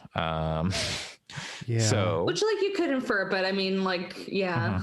So people were very unhappy, and the ways in which they were fucked were very legitimate things to be unhappy about, though. Right. Oh yeah, yeah. Much more than open world jank. It's like taking minutes to load, and then like the textures pop like looking like PS1 textures, and then like crashing. And people were saying people were comparing it like to The Witcher 3's launch and how that wasn't, that had bugs in it, but it's less like Roach in Sky versus this is like actual like large, like big scale, They went from putting the horse in the sky to putting the car underground. I don't see what the issue is. So people felt misled, duped, and because this game was not what was marketed as it is on the PS4 and the Xbox One. It is not what they marketed, which big surprise at this point. There are new consoles out, but anyway. So people started asking Sony and Microsoft for refunds, and CD Projekt Red said, hey, we're going to put out some patches in January and February that are going to hopefully address some of your major concerns. And in the meantime, if you are unwilling to wait, you can go ahead and contact your retailer, the people you bought it from, whether that be Sony or Microsoft or the physical brick and mortar store that you bought this thing from. You can ask for a refund. And boy, did those retailers love that. Oh yeah. Sony was like, no, what? Excuse me? Who? Well, the way that they specifically said, hey, you can get refunds from these places, and did not, new phone, who dis? Yeah, did not like work with those retailers on getting refunds. So they're like, we talked about this last week because this had happened last week. By this time, I feel like maybe not this part though. Because like the screenshots of people like contacting Sony support being like, hey, so CD Projekt Red said I could get a refund, like that was this week, and then Sony being like, that's not part of our policy. No? We don't have the as a support agent cannot do that. It's not in our system. Yeah. So people were just like, it goes like they have like specific anti-consumer refund policies in place. It's like you can refund things, but it's like you can't have downloaded it. You can pre-purchase, you can't download. Microsoft is like, if you've played more than 2 hours, you can't refund, et cetera, et cetera.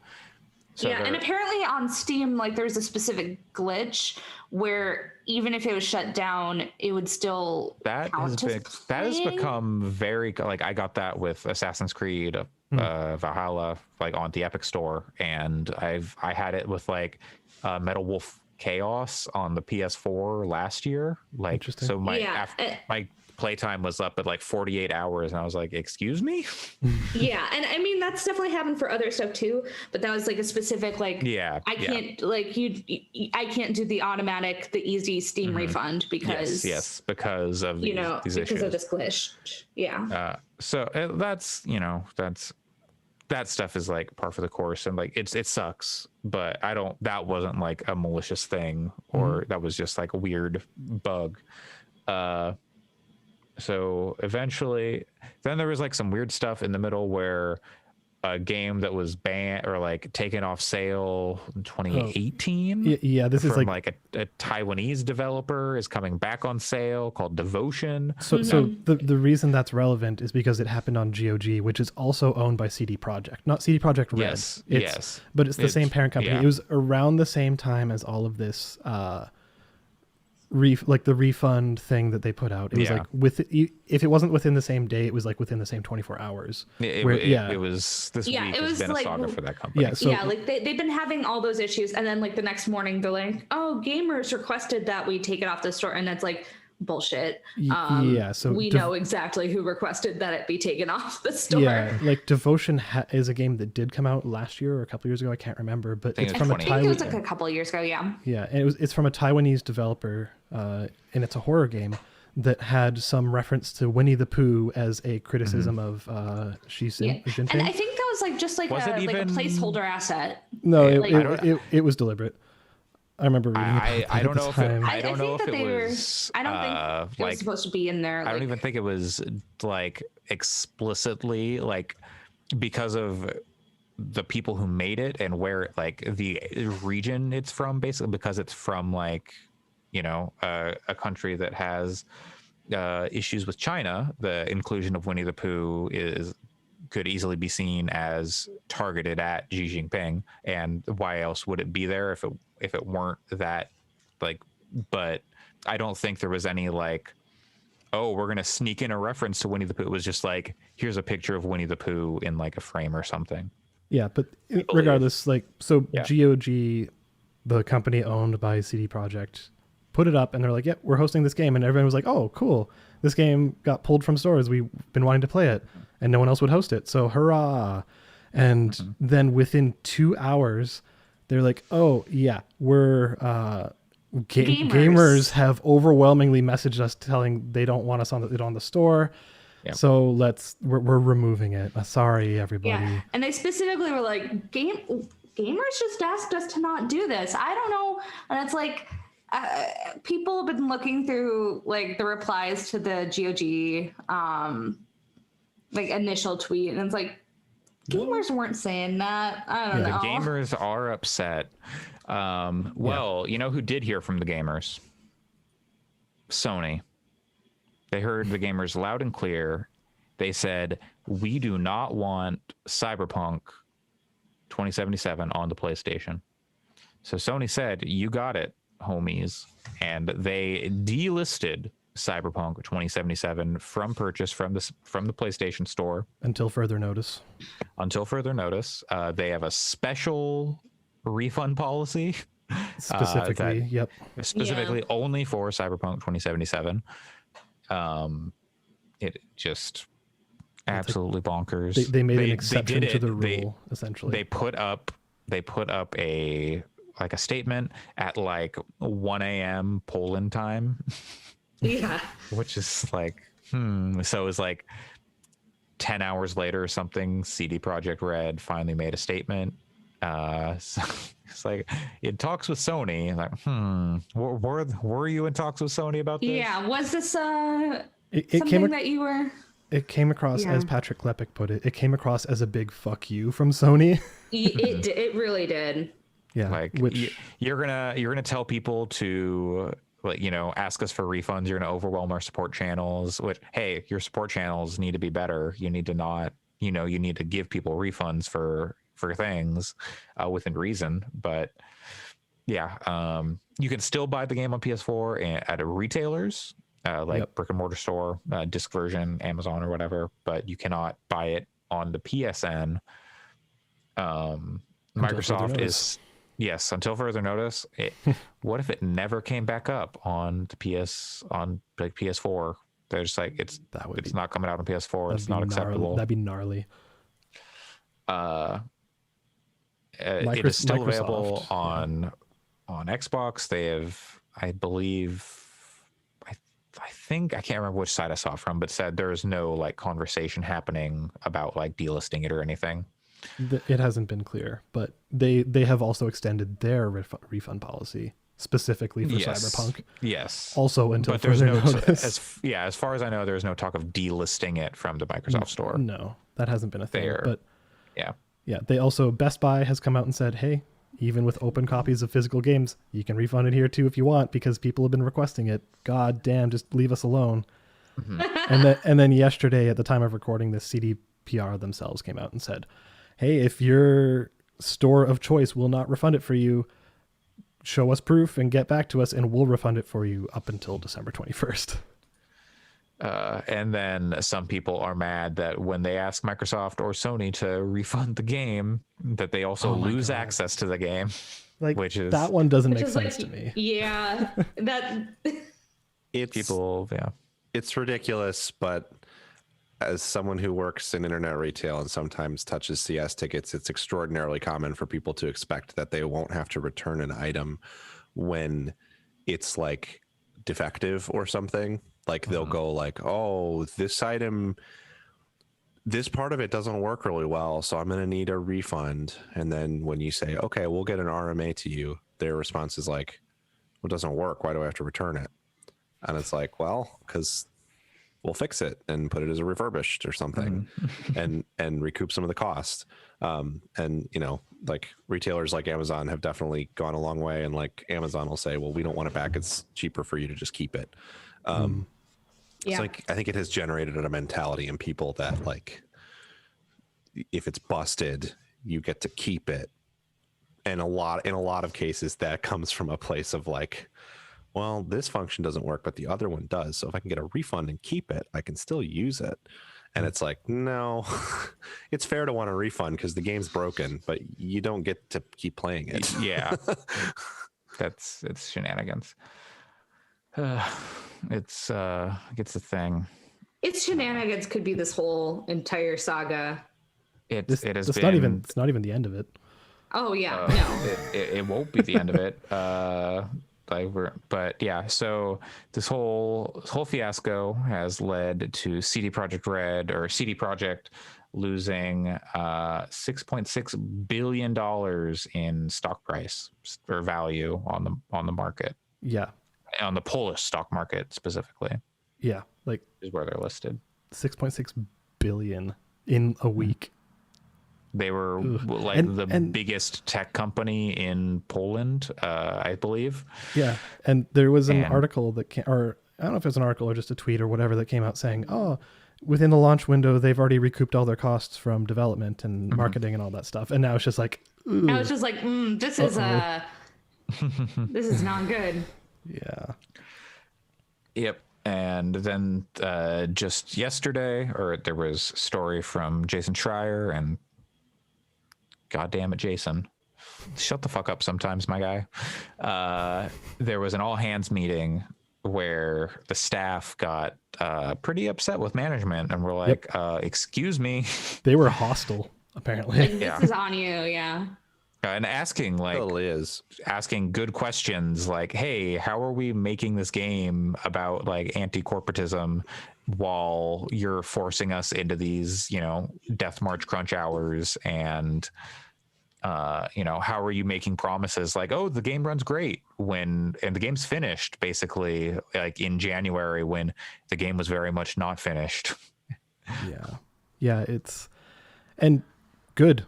They should be doing that because like the on the ground developers are not to blame for any of this. Oh, like, absolutely not. It is 100% all the people at the top. Like, yes, 100%. I don't think if you are someone who is upset about Cyberpunk and PS4 stuff and all this whatever, which is valid, don't be mad at the developers or the QA team or like the artists or whatever. It's not their fault. No, QA team knows. Oh, QA team knows better than anybody. They almost certainly a lot of these issues were bringing them up, but you know. Yeah, like QA probably has a list of all of these bugs and more that management didn't deem important enough to fix. Mm-hmm. Yeah. It is probably likely what happened. Yep. Known shippable. And it's not a time thing. It's a structure, management scoping, and I mean it's it's a fundamental thing, which this brings me up to another bullet point we have here about the certification, where people were starting to get upset at Sony and Microsoft about their cert process and like, how could you let this through? And like, how could you let through a game that has all these bugs and is bad? How could you? How dare you? But that's not what cert is. Yeah. Alex did a really good thread on the Fix Twitter account that specifically was like, this is what certification means. This is what they look for when they're certifying a game. Yeah. It does not mean that it's a good game or that it's even like necessarily playable, just that it's not going to like brick your console. I do think if like given that information, if I was an executive at Sony, I would probably say we need to figure out a way to keep this from happening again because it's cost us a lot of money. And I might start developing, maybe not even call it cert, but developing a process by which to kind of weed out some of these really buggy games, to put like warnings on the store or something. Because I mean, definitely, I think whether it should be the responsibility or not, anytime you're selling a product to work on your hardware, like from a store that you are operating, there is a degree of like, well, I bought it from you and it's busted on your thing. Yeah. Oh, totally. Fault, obviously, but it is interesting. I wonder, they allowed it to be sold on their platform. Yes, I wonder if there will be wider ramifications and changes to the, not the cert process, I'm not even talking about that, but the wider process by which games get, you know, released for these consoles. Because it seems I would want to avoid this kind of thing again if I were Sony. That's tough though. Like, yeah, it's hard because like the vast number of games that are released on every single year, it's like that's a big ask. And I mean, oh, I know, yeah, possibly sure. It's probably an ask that should be asked, but my biggest concern would be towards like small indie teams. games. Yeah. Smaller devs, like if by doing that then they go, okay, well, we're not going to allow, you know, these small developers. I'm kind of less saying that I think there should be greater gatekeeping and more kind of musing on, I wonder if there's been a lot of talk that I've seen of like, well, maybe this will finally send a message to AAA studios. I don't think it will. I think this is going to be a drop in the bucket. I think that by this time next year, there will be another disaster game that has come out and done all of, maybe not to this degree, but has made a lot of mistakes again. And people will be demanding disaster game though. But this is like pretty monumental in just how much how much. I don't know if it'll necessarily change AAA, but I do think that it will have a definite effect on like CD Projekt Red. Yeah, it's affected their reputation immensely in 1 week. Yeah. Yeah.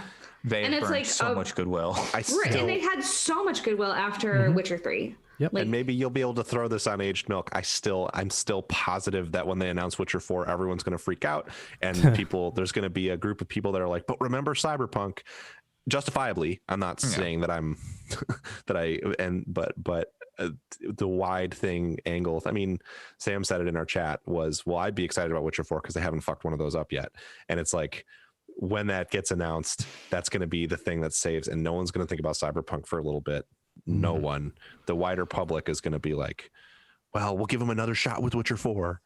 And so I don't know if I 100% agree, but we'll see. Yeah. And I think I could be wrong too, but yeah, I think like something we've talked about among ourselves is that like the public has a very short-term memory. Like this is their window for playing it. This is their window for caring about it. So it's entirely possible in 6 months, Cyberpunk 2077 will be everything it claimed to be like, and more. Yeah, right. But like, even when you saw people talking about, oh, you pre-ordered a game based on hype, look at No Man's Sky. And it's like, well look, you're also forgetting like, yeah, No Man's Sky got way better. Right. And people are specifically saying like No Man's Sky was trending on Twitter because people were saying like, wow, this wasn't even the case with No Man's Sky, which I think is like a false equivalency because, I mean, No Man's Sky was absolutely playable on launch. It was just not the game that people wanted. But there's still like a really wide perception of that game based off of when it came out versus what that game has become. I would almost say the discrepancies between the trailers that they showed for No Man's Sky and what that game looked like on PS4 on launch day are in the same ballpark as the discrepancies with Cyberpunk. Like that game looked really bad on console at launch. But it's like but I still agree with versus like playable. Like I played No Man's Sky on PS4 the day it launched, and it's like, you know, it might not be necessarily the game that people wanted, but it was still playable. And I think the other thing with No Man's Sky is there was such a wide range of experiences you could get that, like, when I first rolled, it was not playable. It ran at 12 frames per second consistently. Oh, really? Wow. Completely unplayable because of the planet that I rolled. It had like stuff on it that was causing it to chunk up, which to my understanding is Cyberpunk's issue is that it's just the frame rate gets so bad. That's what makes it unplayable on previous There are consoles. parts where if it's really busy, like even on my like 3070, it's just like, and we're down to like 15 frames. So but I still agree with you that I think it's a false equivalency because I think with No Man's Sky, it was also a 12-person team. It was also a $30 game. Totally. Oh yeah. It was 60. It was 60, but It was 60, okay. yeah. It was originally supposed to be a and I 30. believe but I pre-ordered that. they also issued refunds for it. Yep. If I recall at the time. And I feel like the No Man's Sky team really did a good job of bringing stuff to the game afterwards, which I mean, the CD Projekt Red might do, but I feel like they were specifically, you know, their messaging was always pretty much on the up and up, I would say. At least that's what I recall. Versus Cyberpunk being like, sorry, you're playing it on the old console. You know. Yeah, I think there's a degree. I'm trying to tread carefully because I am not interested in defending CD Projekt in this scenario for any reason. I mean, they've just stepped in it all around. I think there is a degree of like with No Man's Sky, it was like it came out and there were lots of angry gamers, and then there were the people like me who had really come to like Sean Murray and stuff and the team over time from the updates. And I do think I have a bit of bias towards No Man's Sky because I found the team very personable.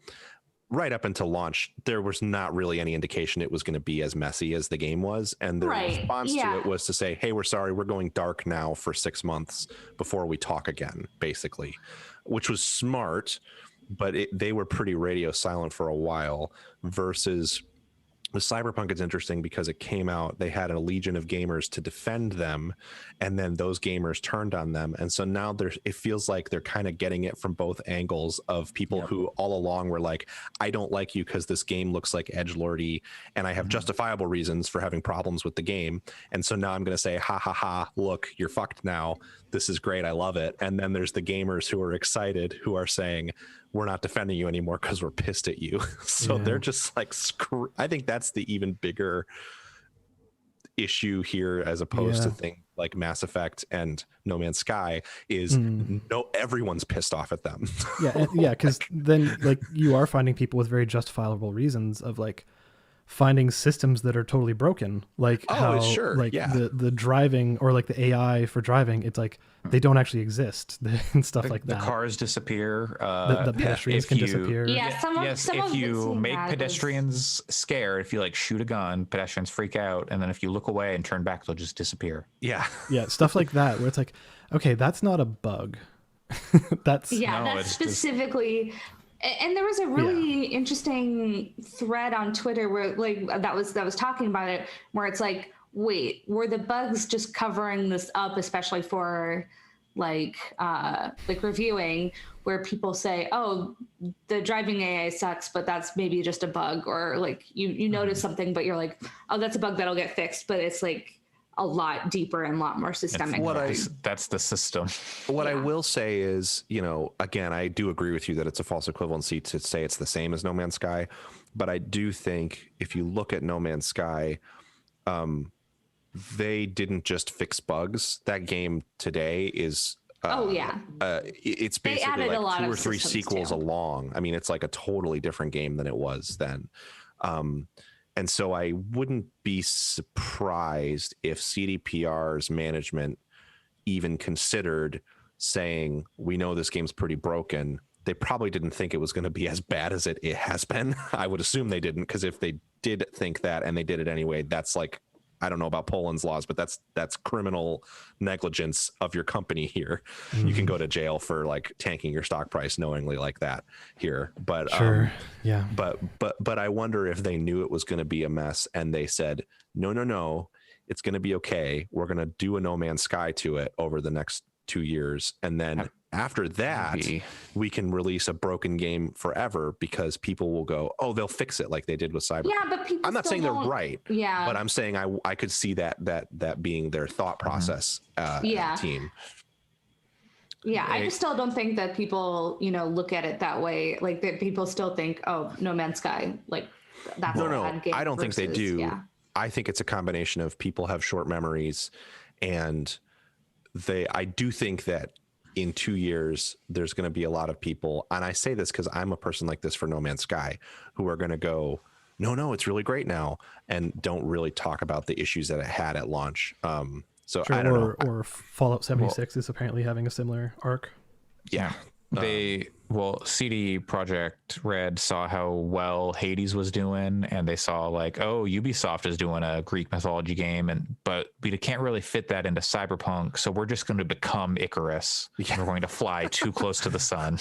I think what I suspect this will have a larger effect on is more on the, and this I think is not going to be positive, is going to be more on the platform holders and retailers side, and it's only going to hurt smaller teams, because I think that they're going to be more skittish about projects generally and wanting to see more assurances. A company like GameStop, who is already in trouble, this is going to make them less likely to take risks on games that maybe look a little rough, because yes, it hits CD Projekt financially, but it hits all these retailers financially too.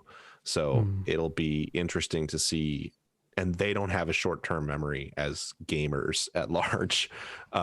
So I think it'll be interesting to see what happens. I don't know. Investors are stupid though.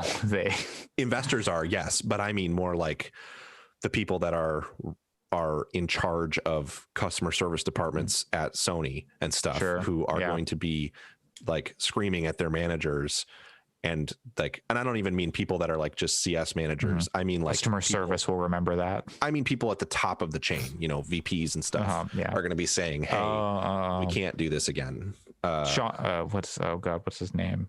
Andrew Ryan? No, what's his? Andrew Ryan. Andrew Ryan will remember that. Andrew Ryan's going to make a new utopia for game development where you don't have to go through cert and you can just make the game you want to make, and it's called the Ouya. Exactly. Andrew Ryan's the Ouya. I don't know.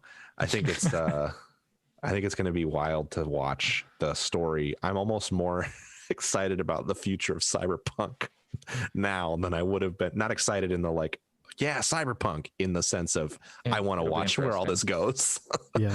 I mean, apparently they put out a patch yesterday that fixed some issues people were having, like the AMD stuff. Like, so they are making improvements.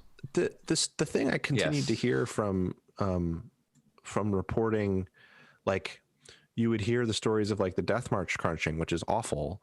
But then I would usually hear it tempered with somebody else who knew someone at CDPR saying like everyone's passionate about the product and the project.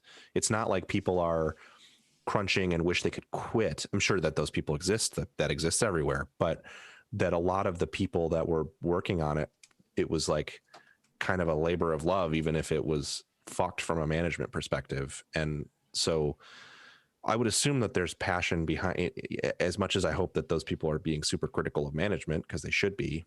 Yeah. My understanding is there's a desire to for that game to be good. There are good teams. There are good parts of the game. Like I feel like more positive on it than I did last week, where I was kind of like, yeah, it's fine. It's still not, the game they promised, I don't think, but there are shining parts beneath the turd that this is CD Projekt Red, pinched off. But I think there's also opportunity for people to learn more about game development through all this too. But they won't. Like, no, I think you're right. Absolutely not. I don't think gamers at large will. I mean, more people like me, where like, and there were things like there was the GIF going around that Kotaku was reporting on that was like the player character is a monstrosity if you bug it out into third person, but that's what a first person rig looks like. That's how it works. That's what your Call of Duty character looks like in single player. Seeing the shadows of my character sometimes, I'm like, I don't have any hair. Why am I T-posing right now? I have no head. What is going on? So you can look in the mirror sometimes, and I looked in the mirror, I was like, why is my hair gone? That's weird. I did not shave my head. I believe the mirror is not rendering obviously it's not rendering the first person rig. It's not a real mirror. No, it's not a reflection. But it's, so sometimes like I am just like, what is going on here?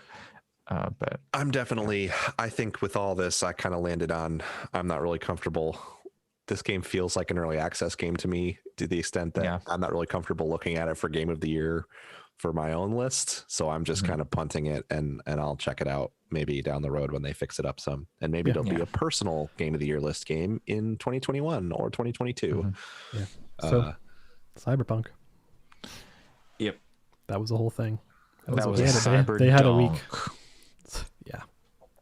Okay, well, the next news stories. we got a whole bunch of billions of dollars flying around in this new section, with EA swooping in on 2K and buying Codemasters. This is $1.2 billion. $1.2 billion. I mean, I love Codemasters. I love the F1 games. But like, geez, that's a lot of money to spend. That is a lot to make them make like a Need for Speed game. Yeah, isn't good. I assume they'll bring back. Well, it could be. I mean, I assume that they'll bring back Need for Speed Shift and have Codemasters make it. That was their like sim racer. Could be. I mean, Shift is really good. The first two Shift games were awesome, and Codemasters has made great. Simmy, but a little arcadey. Yeah, the last Grid I heard was not very good, but in general, that's the reason why I'm surprised they paid so much for them. Though is F1 has been put out like many like good games. Not recently. F1 has been consistently great, but that's because F1 is very iterative because it's a sports game essentially. And EA loves sports games. Yeah, I guess that's what they were paying for here mainly was the F1 license and that series. I can't imagine it's that lucrative. I know, I'm with you, but like the people who play those games will spend a lot of money to play those games, but it's not like on the game, it's on like sim rigs and shit. I just don't think that EA is foolish enough to spend that kind of money just because they played the last Grid game and were like, oh, this would be great with a Need for Speed name. And, I mean, it's and off to make F1 and Frostbite or whatever. Oh, I doubt that they're going to do that. No, I think that mandate's over. Because Jedi Fallen Order was not made in Frostbite. But Respawn has always had like a pass because like Titanfall was on Source and stuff like that. But anyway, the thing that's interesting, I'm going to be really interested to see what this does to the F1 series, because you can't really monetize Formula One the way that, I mean, I guess you could. I guess what it'll probably be is it'll be an ultimate team mode, but the cards, instead of being players, will be like parts, like tires and brakes and stuff, because energy drinks. Formula One only has 20 drivers. That's it. There's 10 teams and each team fields 2 drivers. It's not like football where, or it's not like football or football where, you have a team with like lots of players. It's pretty limited in scope in terms of the number of people on the field. So it's hard, like you're saying, it's hard to monetize that game. This year they put in the Forza thing where there's like a podium pass where you race and you unlock cosmetics. You can put anime girls on your F1 car. Well, no, it doesn't have that kind of stuff. Well, then what the fuck? What are we even doing? That's what I'm saying. It's like helmets and suits. And can I put anime girls on my helmet? Probably, but I don't think there's a creator, and maybe there's anime girls in there. Yeah, I mean, it's like it's even less so than, at least in Forza, because there's such a range of vehicles, their like battle pass equivalent is fun to level through. In F1, it's like, okay, I got a new icon and a new helmet, which I'm never going to see. So why do I care? Yeah, I don't know. It's weird. It's a lot of money to pay for a good developer, but they've had a lot of duds recently, and I don't think the F1 games are that lucrative. Know who else got acquired? This one makes a lot more sense. Tencent, but Leiyu Technology, is that how you say that? Leiyu? Yeah, I think Leiyu. Lilu Multipass. Yep, that's it. You got it. Parent company of Digital Extremes, makers of Warframe, for $1.5 billion. That's like a day. That's like a day of Warframe revenue, so that makes sense. Yeah, that makes more sense. But it is like the these billion-dollar deals all happening. I mean, honestly, Digital Extreme should be buying Tencent with the amount of money they make. I did want to say the one angle that I see for F1 as maybe EA thinks they can make a shitload of money on is because of the nature of sim racing, you can recreate the experience much closer to reality than you can like virtually than you can with like other sports. So there's a pretty competitive E-League for F1, the game F1, that real Formula One drivers drive in. So maybe they see some angle there to make a bunch of money. I don't know. Actually, going even back to that, what if, so, you know, Codemasters done some license stuff. Instead of Need for Speed, they give them Star Wars and they make a pod racer game. Ooh. Rebel Assault 3. No? Okay. No, I'd be all for that. Are you kidding me? Codemasters made pod racing game. That'd be fucking awesome. That's enough for that. Warframe is a good game, and it doesn't surprise me that they were purchased for that kind of money.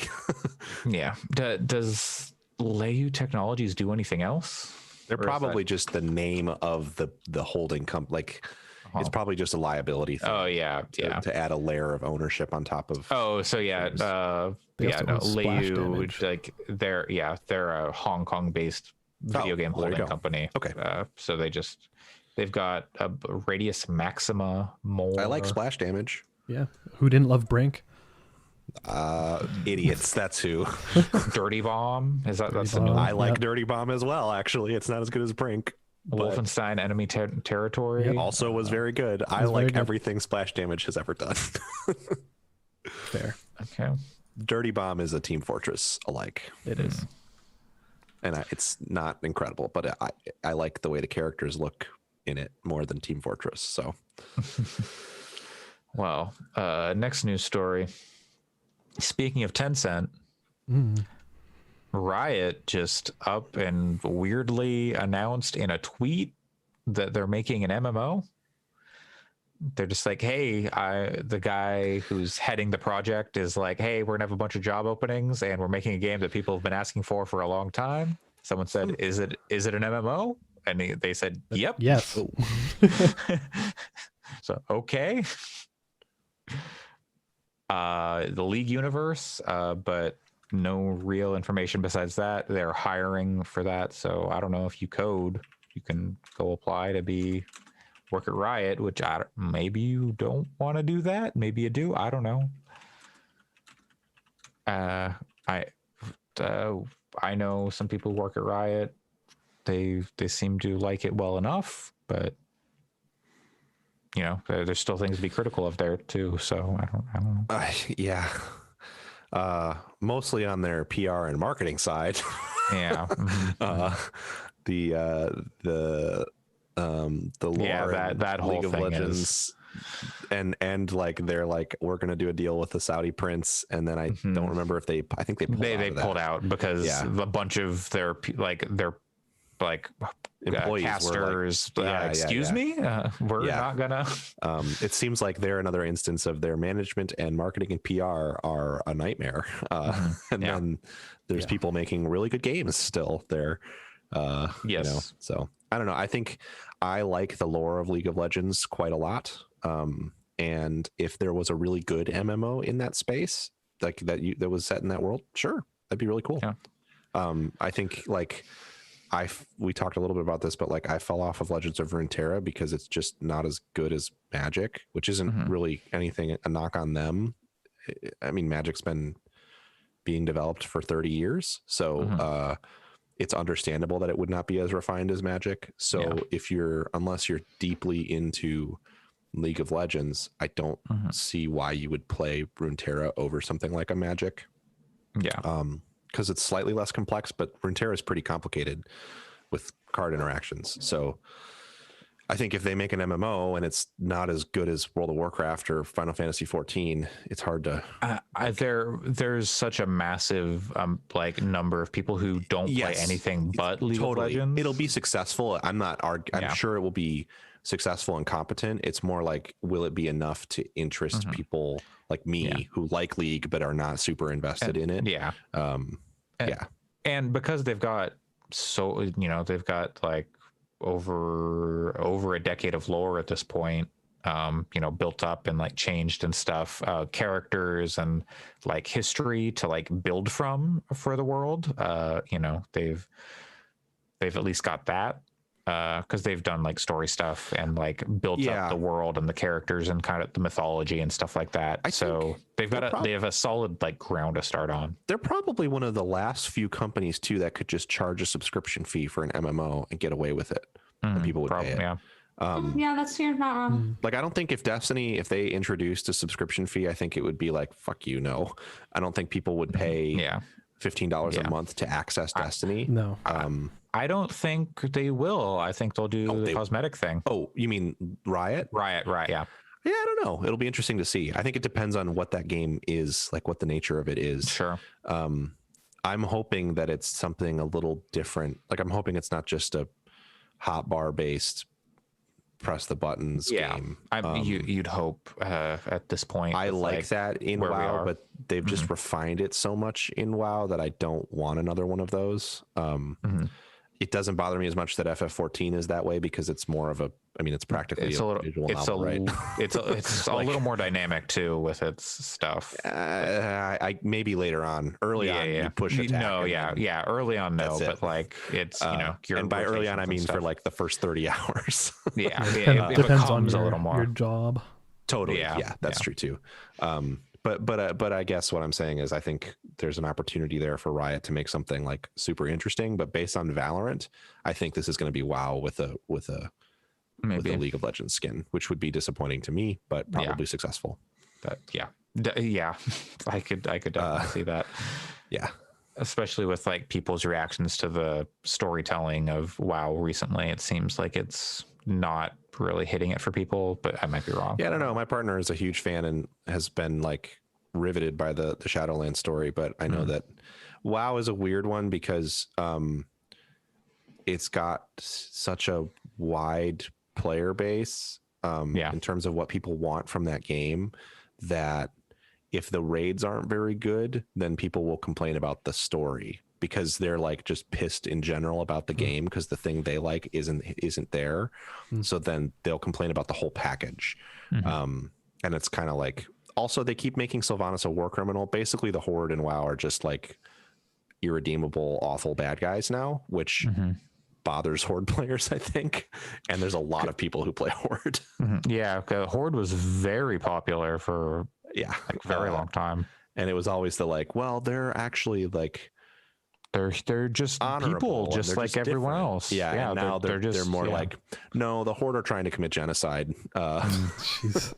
And the Alliance are the clear good guys. There was always like some ambiguity there, but now, Anyway, and then they'll walk it all back, and be like, oh no, we're all getting along because there's another interdimensional threat or whatever. Which is what's happening in this expansion. That's kind of like where this falls in the storyline. Yeah. Well, speaking of roguelikes, Hades. They should make a League of Legends roguelike.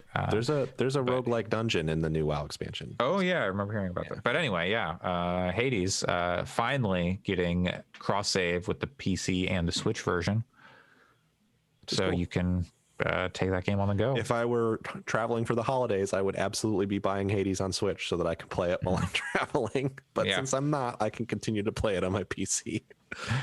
It happens, but it's great that it exists because because hey, that's a great game.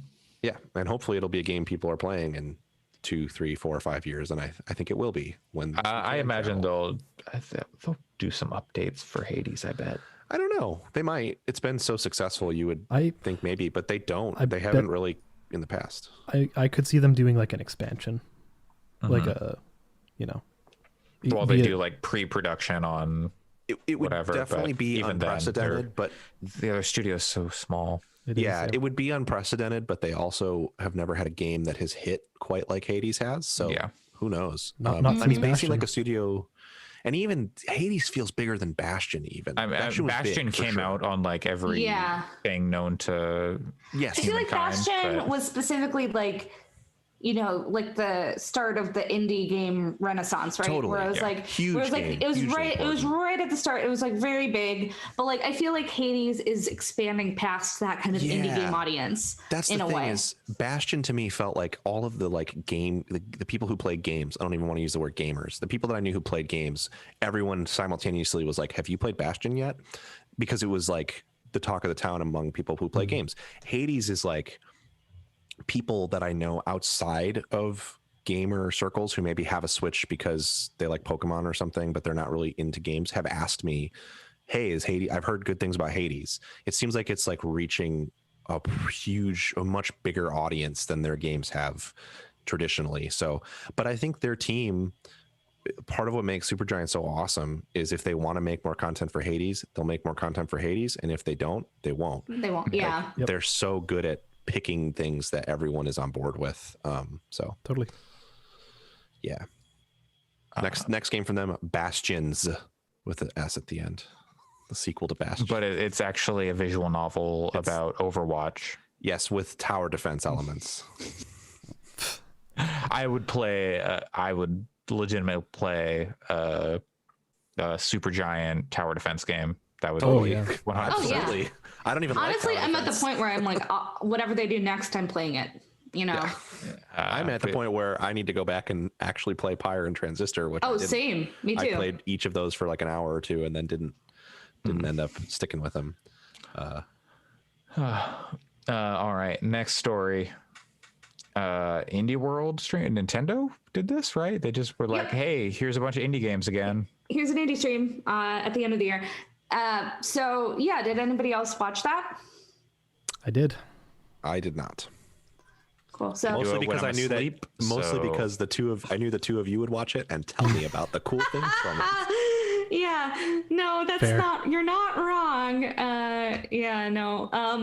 Yeah. So I think the two big ticket items for that stream were that both Spelunky games are going to Switch, which I feel like Spelunky on Switch is like such a Seems good like a match. good fit. Yeah. It's a good fit. Spelunky 1 was transcendent on Vita, so Yeah, it of was. course, That's definitely where I played it it. makes sense. Yeah, I mean, Like I've only played it on PC, but now I'm just like, man, I can't wait to play Spelunky Totally. on the go. So Yeah. I think I that's wish it had a better D-pad for Yeah. Spelunky, Yeah, I do too. Yeah, but whatever. yeah. Life goes on. And then also the other big one was that Among Us is coming. It came to Switch rather. Yeah, which- they shadow dropped it, which Which I think is good, but I also think how are people gonna play that game with no voice chat or no text chat? Because the Switch isn't yeah. gonna have that Well, unless they join a Discord or something.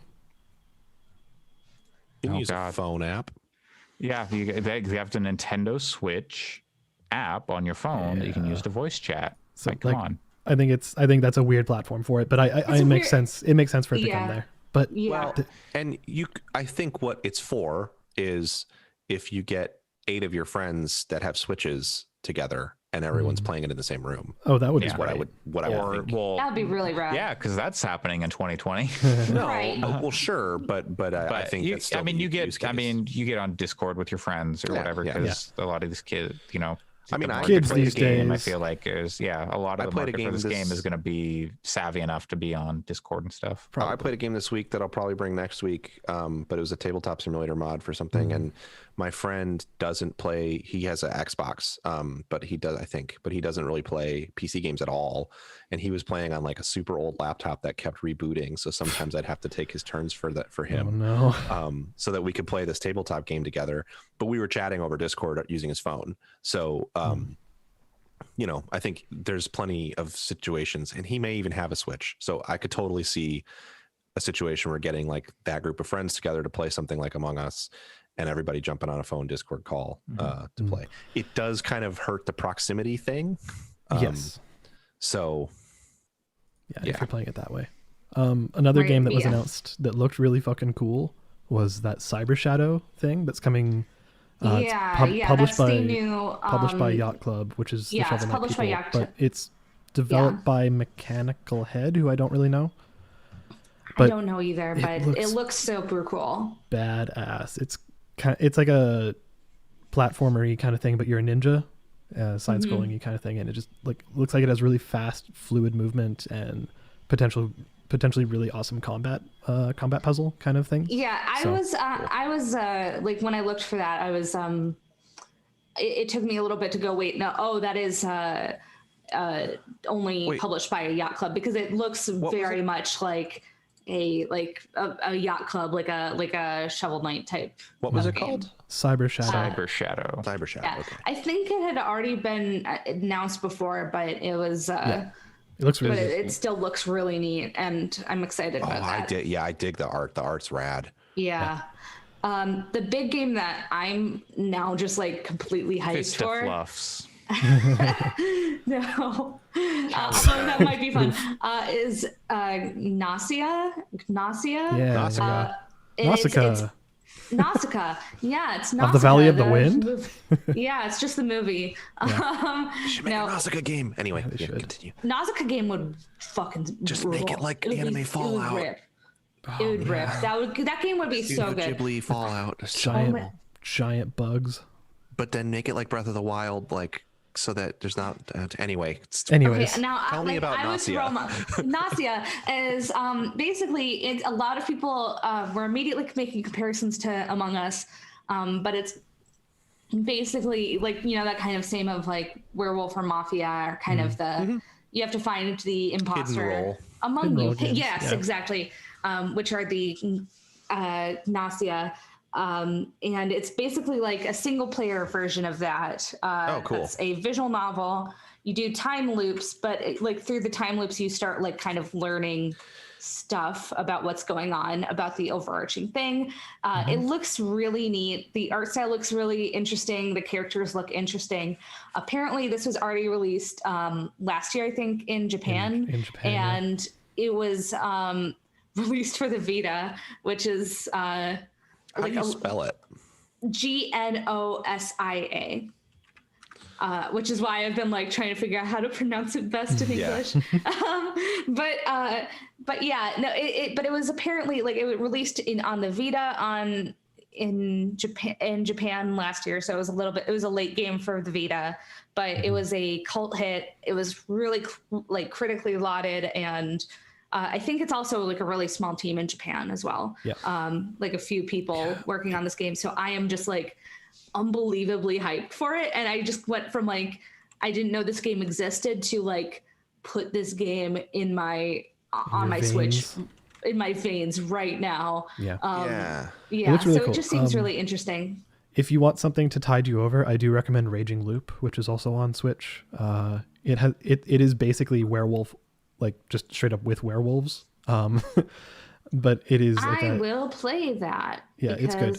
It's also a visual novel. It's also that kind of stuff. It has a really interesting story. But I think it's more linear. Like this one almost seems like it could be like randomly generated, but I think that's what it seems like. It seems like, but I feel like maybe it is linear, but I don't know. It's hard to tell. I don't know because it's like each individual game they say lasts like 5 to 10 minutes or 5 to 15 minutes, but then you just keep looping them and trying different scenarios out. So I don't know if it's, I really have no way of knowing, but it's, apparently it's been really, really beloved, widely lauded among people who are into it. So I'm really excited that it's coming to it's coming out in English and it's coming out on Switch. It sounds a little bit too like the board game Tragedy Looper, which I don't think is in print right now, but it's an incredible board game. It is a really good game. Where one player plays a mastermind and the players play like detectives. It was designed by Bakafire, and it's like, I think you would really like it, Allison. It has like it's a Japanese game that was published by a Western company, and it's like you loop these scenarios, and it's a bit kind of hidden role, but more as the players you're trying to figure out which of the characters is the bad guy, but it's not one of you. The bad guys are all controlled by the mastermind, and the mastermind like sets up kind of AI mechanics for them and basically as the mastermind player, you build a puzzle for the players, and then the players have a certain number of loops to try to figure out the puzzle. Yeah, it's cool. But it's very narrative too. It's a really good game. And sorry. Oh no, and just the interesting thing is that the hidden role changes everything every single time, and there are certain times where you can be the hidden role too. So it's like That's cool. That's finding a awesome. way for a single player game to do that Yeah. in an interesting way. So I'm I just like, I went from like, I didn't know that game existed to like, this is my most anticipated game Sure. coming out. Yeah. So The other one that hit for me that looked interesting, I'm hesitant to say excited for, we'll say cautiously optimistic, is Happy Game, which yeah, that looked interesting. It looked very much like Botanicula kind of style, and I later found out it is the same developer. Yeah. And so it's like kind of it's so if you've ever seen Botanicula or any of those kinds of games where it's like a platformer but like with really bizarre kind of painterly art style that's like animated almost like stop motion and stuff like that, generally they're adventure games, kind of like almost like point and click adventure games but more mechanically savvy. It's that, but it's like kind of like a psychological horror. It just kind of like in a Pony Island kind of way almost. So it seems cool. that was definitely a vibe I got from it for sure. But it looked it is very striking, the visual style and the overarching aesthetic of it. So I'm interested to see. I don't know if I'll have it in me to play that one, but I'm interested to see more about it for sure. Agreed. Were there any other games that stood out to you from that? There was Fist of Fluffs, there was Calico, they were fine. I don't know if I'm super psyched about them. It's kind of a wait and see. There was the Alba, the wildlife thing. Yeah, that looked cute. Okay. That looked interesting. Super Meat Boy showed up. It's on Apple Arcade.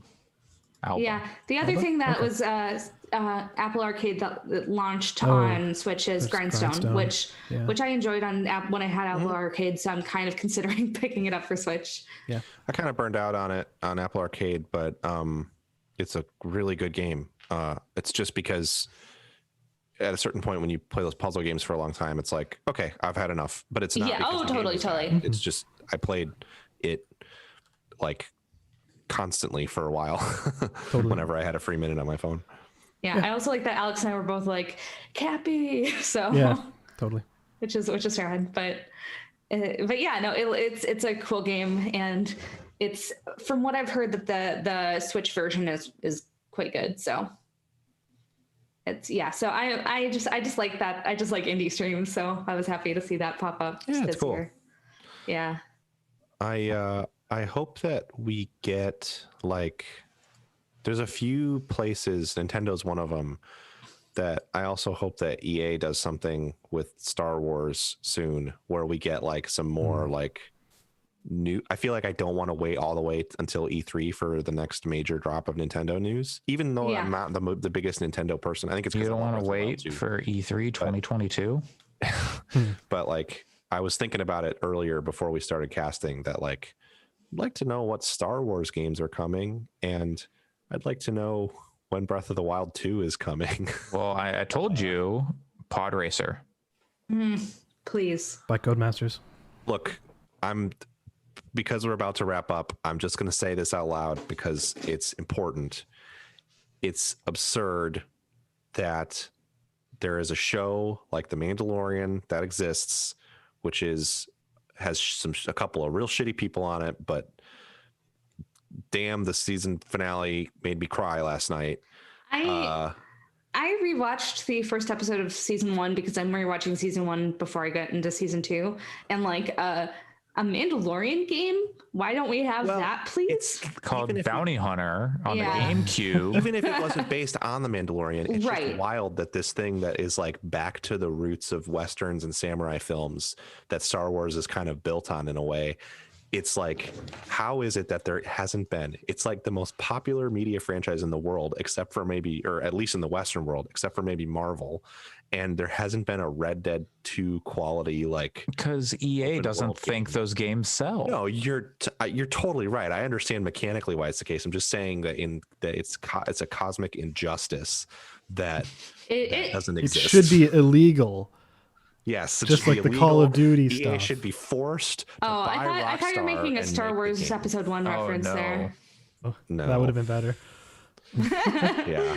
Yeah. Well, I mean, it's just bizarre that like EA has this license that you think They like do there's just been like a real resurgence of Star Wars fandom, you know, with the release of the recent movies, and People then are now the forgetting about Rise of Mandalorian. Skywalker. I've seen that. I've still only seen that movie once. Me too. yeah. I saw it I'm once and gonna I was just like, say- nah, I'm good. I'm gonna say, I think The Mandalorian and other properties are going to make that movie seem less bad retroactively somehow, because I won't get into spoilers, Oh fuck. but season 2 of Mando, there's a little bit here and there of like them poking at justifying some of the dumber stuff in Rise of Skywalker, Oh and my it God. actually isn't bad the way that they talk Oh about my it. god. Cool. But like I it's just don't want to spoil like Mandalorian things, but there is just like a joke Baby I really Yoda want to upskirt. make. No, Yeah. but Baby Yoda brought back Sheev. But it's just like bonkers to me that they're like not capitalizing on this like super lucrative license that they have. They put out Squadrons, which sounds like it's pretty good, but like it's not hitting the stuff that people are most excited about right now. I mean, yeah, like they've put out certain games, like they've put out that they've done Battlefront, they've done, like they've done some stuff, but it's just wild to me that they aren't like fully going like in on it. And I have a new flight stick that should be arriving Tuesday that I'm going to put through some paces with Squadrons. The issue with Squadrons is it's really well made and it's a really cool game. But when my friends and I got into the multiplayer, we were like, oh, this is hard. Yeah. This is like challenging and we're bad at it. And I'm not having a good time because I die a lot because I'm bad at it. And so it's not the game's fault really.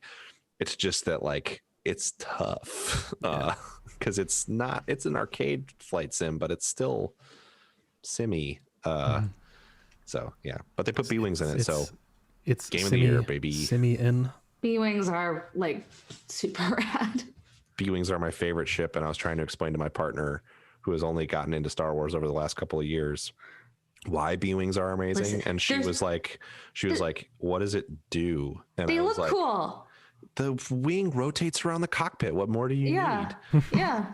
And she was like, well, wouldn't It the looks cockpit super just rotate uneven, 'cause but it's in an space? interesting way. Yeah, it's asymmetric. More asymmetrical spaceships. Yeah, no, it looks so good. Yeah. You look at it and you go, oh man, that's a cool In ship. Squadrons, if you hold down the left bumper, you can rotate the wing around the cockpit. God, I don't know what purpose that serves in that game, but it Do I need to buy actually does it. Squadrons? Oh my god. I'll play it with you with my Women flight stick. TIE bomber pilot. Oh, I am like honestly tempted. What if this is what gets me to get into like racing games? It gets me like a flight stick and stuff. It's just because I need to play this game. If Pod Racer does happen again and you can use 2 joysticks Holy with it, shit. I will Holy absolutely shit. buy That's a the only second thing I want joystick to now. play it. Pat, you say this and now it's like it's in my mean, head. I have a throttle here that like looks like a pod racing controller. I mean, it could just be. I could get another one. they of could these. just- God, give you a episode 1 second Racer one. is so Yeah. good. All right. There's Well, mods that would let me do that now. probably you could do anything on the PC. Exactly. All right. A couple more stories here. Like play Cyberpunk 2077. Ha ha ha. Barely. Polygon had we talked about it a couple times, their big fundraiser for the Innocence Project, and they raised $120,000 for that. Yeah, I just wanted to put that in there because I that's why I missed the podcast last week, was that I stayed up too late watching the streams, and they just did a really good job and raised a lot of money for charity. Their original goal was $10,000, so Yeah, that's insane. It's great for them. yeah, for the charity. so they raised way more than that for charity, and it was generally a fun time. I hope some of the the stuff goes on demand, but I don't know if there will ever be a moment as like weirdly surreal and transcendent as listening, like watching Brian David Gilbert play Hyrule Warriors and listen to like the dumbest clown music on stream. That was honestly like one of my highlights of the year, honestly, just because it was just like all of the people who are on the stream, it was like at 2 a.m. my time, so it was like 3 a.m. Eastern, and we're all just like, what's happening right now? And then I'm like wondering, what does it say about me that I kind of dig some of these songs? So, you know, that's where we're at, but it was an experience.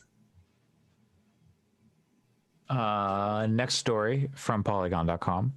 Yeah. The Nintendo Switch, Nintendo is actually tackling one of the problems with the Switch eShop, which is that the bestseller and like the hot deals tab is just overrun with these games of dubious quality for like pennies. That's generous. Dubious is generous for some of these. Yeah. Basically, like the way people will do it is they will set their price higher than it should be and then give it a massive discount to the price it should be, and then that makes it show up higher. But often that price is a penny. Like a penny or like 10 cents. So you'll look at the bestsellers and it'll be like the one that I remember keep seeing, like I saw like 20,000 times, was Quest for the Golden Duck. Oh yeah. And it was Did you play it? No. Maybe it's a game we don't know. We can't judge games we haven't played. Looks like it's a looking it up, it looks like it's like a Pac-Man clone kind of. Pac-Man's good. I mean, Pac-Man's good. Yeah. But like if Pac-Man came out in 2020, it would probably be on our game of the year list. Come on. Yeah. I mean, no, Pac-Man's a good game. But it's like but there's yeah, so you'd look on the best of the bestseller list and the Pac-Man great deals 99. list, and there would just be shovelware. Whereas there's now still, like, looking through the Switch eShop right now, like there's still some games where I'm like, I don't know about what that would be, but it looks a lot better and a lot more that's good. like higher quality games on the now games deals. Games that are below like $1.99 are kind of like there's like a check, like, hey, wait, what is up with this game? Should it actually and I still see a game that's there for $1 on the great deals page, but it's like if it's like under $1.99, it does seem like there's like some check. There's a buffer, and there's like they check and they're like, okay, we feel okay putting this forward. And now, I mean, part of that is now that there's just a lot of games that are $1.99 on the best deals thing, but it's a lot more workable than it was before. So I'd say a definite win, because some of the times browsing the eShop were just like, I have to like sift through all this trash too. Who would have thought that Nintendo would have the Steam problem? Yeah, you know, I don't know if I would have thought that either, but I'm not surprised. I mean, like from like a tech, like from a practice standpoint, I'm not surprised, but the fact that they like have allowed so many of these games onto the Switch is what is surprising to me, I think. Nintendo seal of quality. Yeah, exactly. It used to mean something. Now it's just Quest for the Golden Duck. Yeah, but now it's I think like a lot more workable. So that's good, because I as mentioned, I play most of my games. Well, not maybe most, but I play a lot of my games on Switch. And I like to browse the eShop, and sometimes it was just not fun to browse the eShop. So yeah, it's hard to find. It was hard to find things. Yeah. Oh, totally. And our final news story this week. Y'all have your phones? Yep. Yeah. Because Diablo Immortal is out. It's not true. In Australia. Yeah, I was going to say. Yeah. And a limited market. It's a soft launch. Yeah. But if you're on Android, you can just like change your region. Yeah. Yeah. You just make an account that says you're in Australia. My understanding is it's basically a beta anyway. Like it's not. Yeah. It's not. You got to get in there early. It sounds like it's good. That's what I've heard. The surprising thing is I've heard it's quite good, which is great. I'm excited to play it if it's good. I was worried it was just going to be a reskin of that studio's other game, because that's what it looked like early. Right. But Yeah. people seem very excited about it from what I've seen. I imagine Sam is going to play a lot of that. It doesn't have controller support apparently, which blows. It's a beta. Yeah. Yeah. But they've said what they have said is that it will not support controllers. Dang, that Razer Kishi you bought is just. Thankfully, I've gotten a lot of use out of it, but it would have been nice to get a little more use out of it with this game. That's weird. I don't know why they do that, but okay. I think part of it is balancing where they want it to be played on a phone screen because they're balancing content for people playing on a phone screen.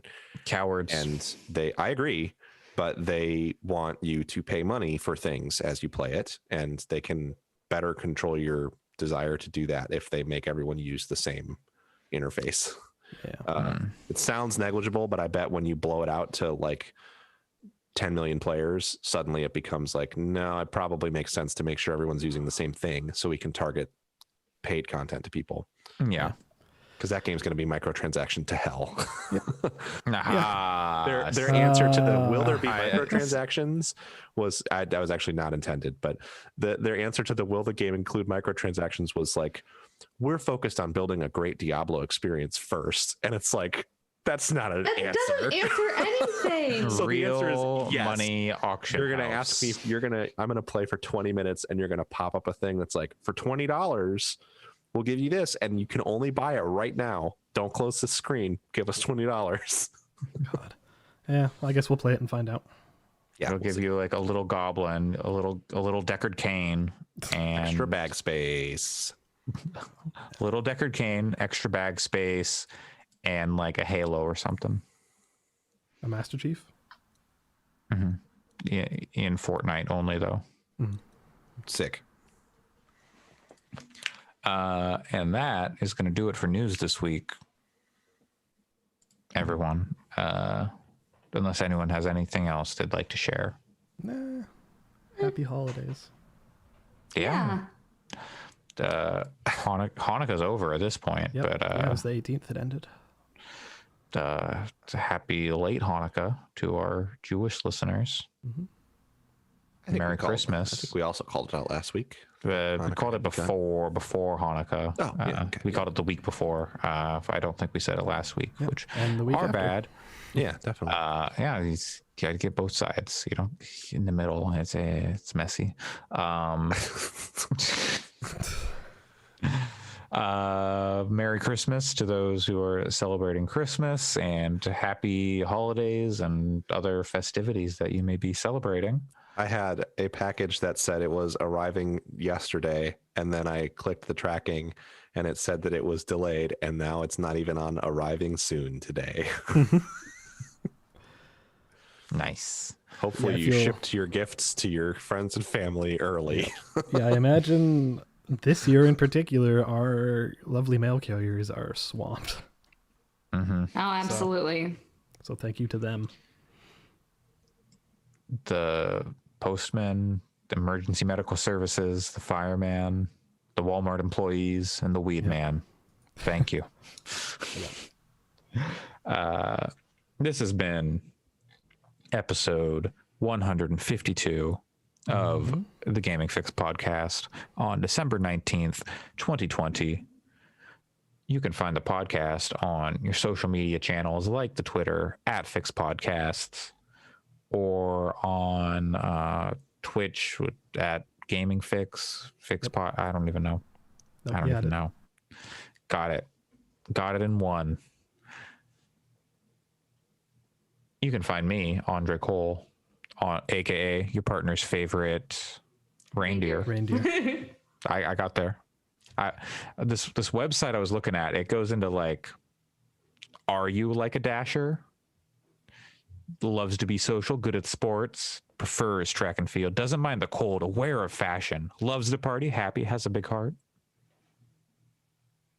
Anyway, you can find me on Twitter, where I will be assigning reindeer to to my beloveds shortly at Coolslaw, COOLSL4W. Allison, where can people find you? You can find me on Twitter at WRIGERSERENYTY. Pat. You can find me at the San Francisco Zoo with my favorite reindeer, Peppermint. Not actually, though, because travel's really dangerous right now. Maybe in 2021, I'll get to visit Peppermint, my favorite reindeer. And you can find me at PJC Plays on Twitter. And Alex, where can people find you? You can find me on episode 2 of Coding Fix, which went up this week. Nice. Which now has its own email address, coding@fix.space, if you ever want to get a hold of it. Nice. And you can email this podcast at gaming@fix.space with all of your gaming questions. Oh, homework. I want to hear from you next week. I remembered. What sort of game would Santa and his elves make? They would make?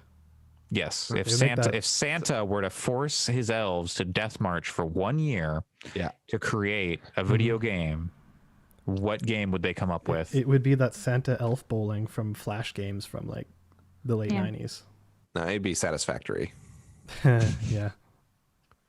Anyways, homework. In fact, maybe they are working on. Maybe that's, I don't know the people. Have you ever seen the developers for Satisfactory? Yeah, exactly. Is that Zachtronics?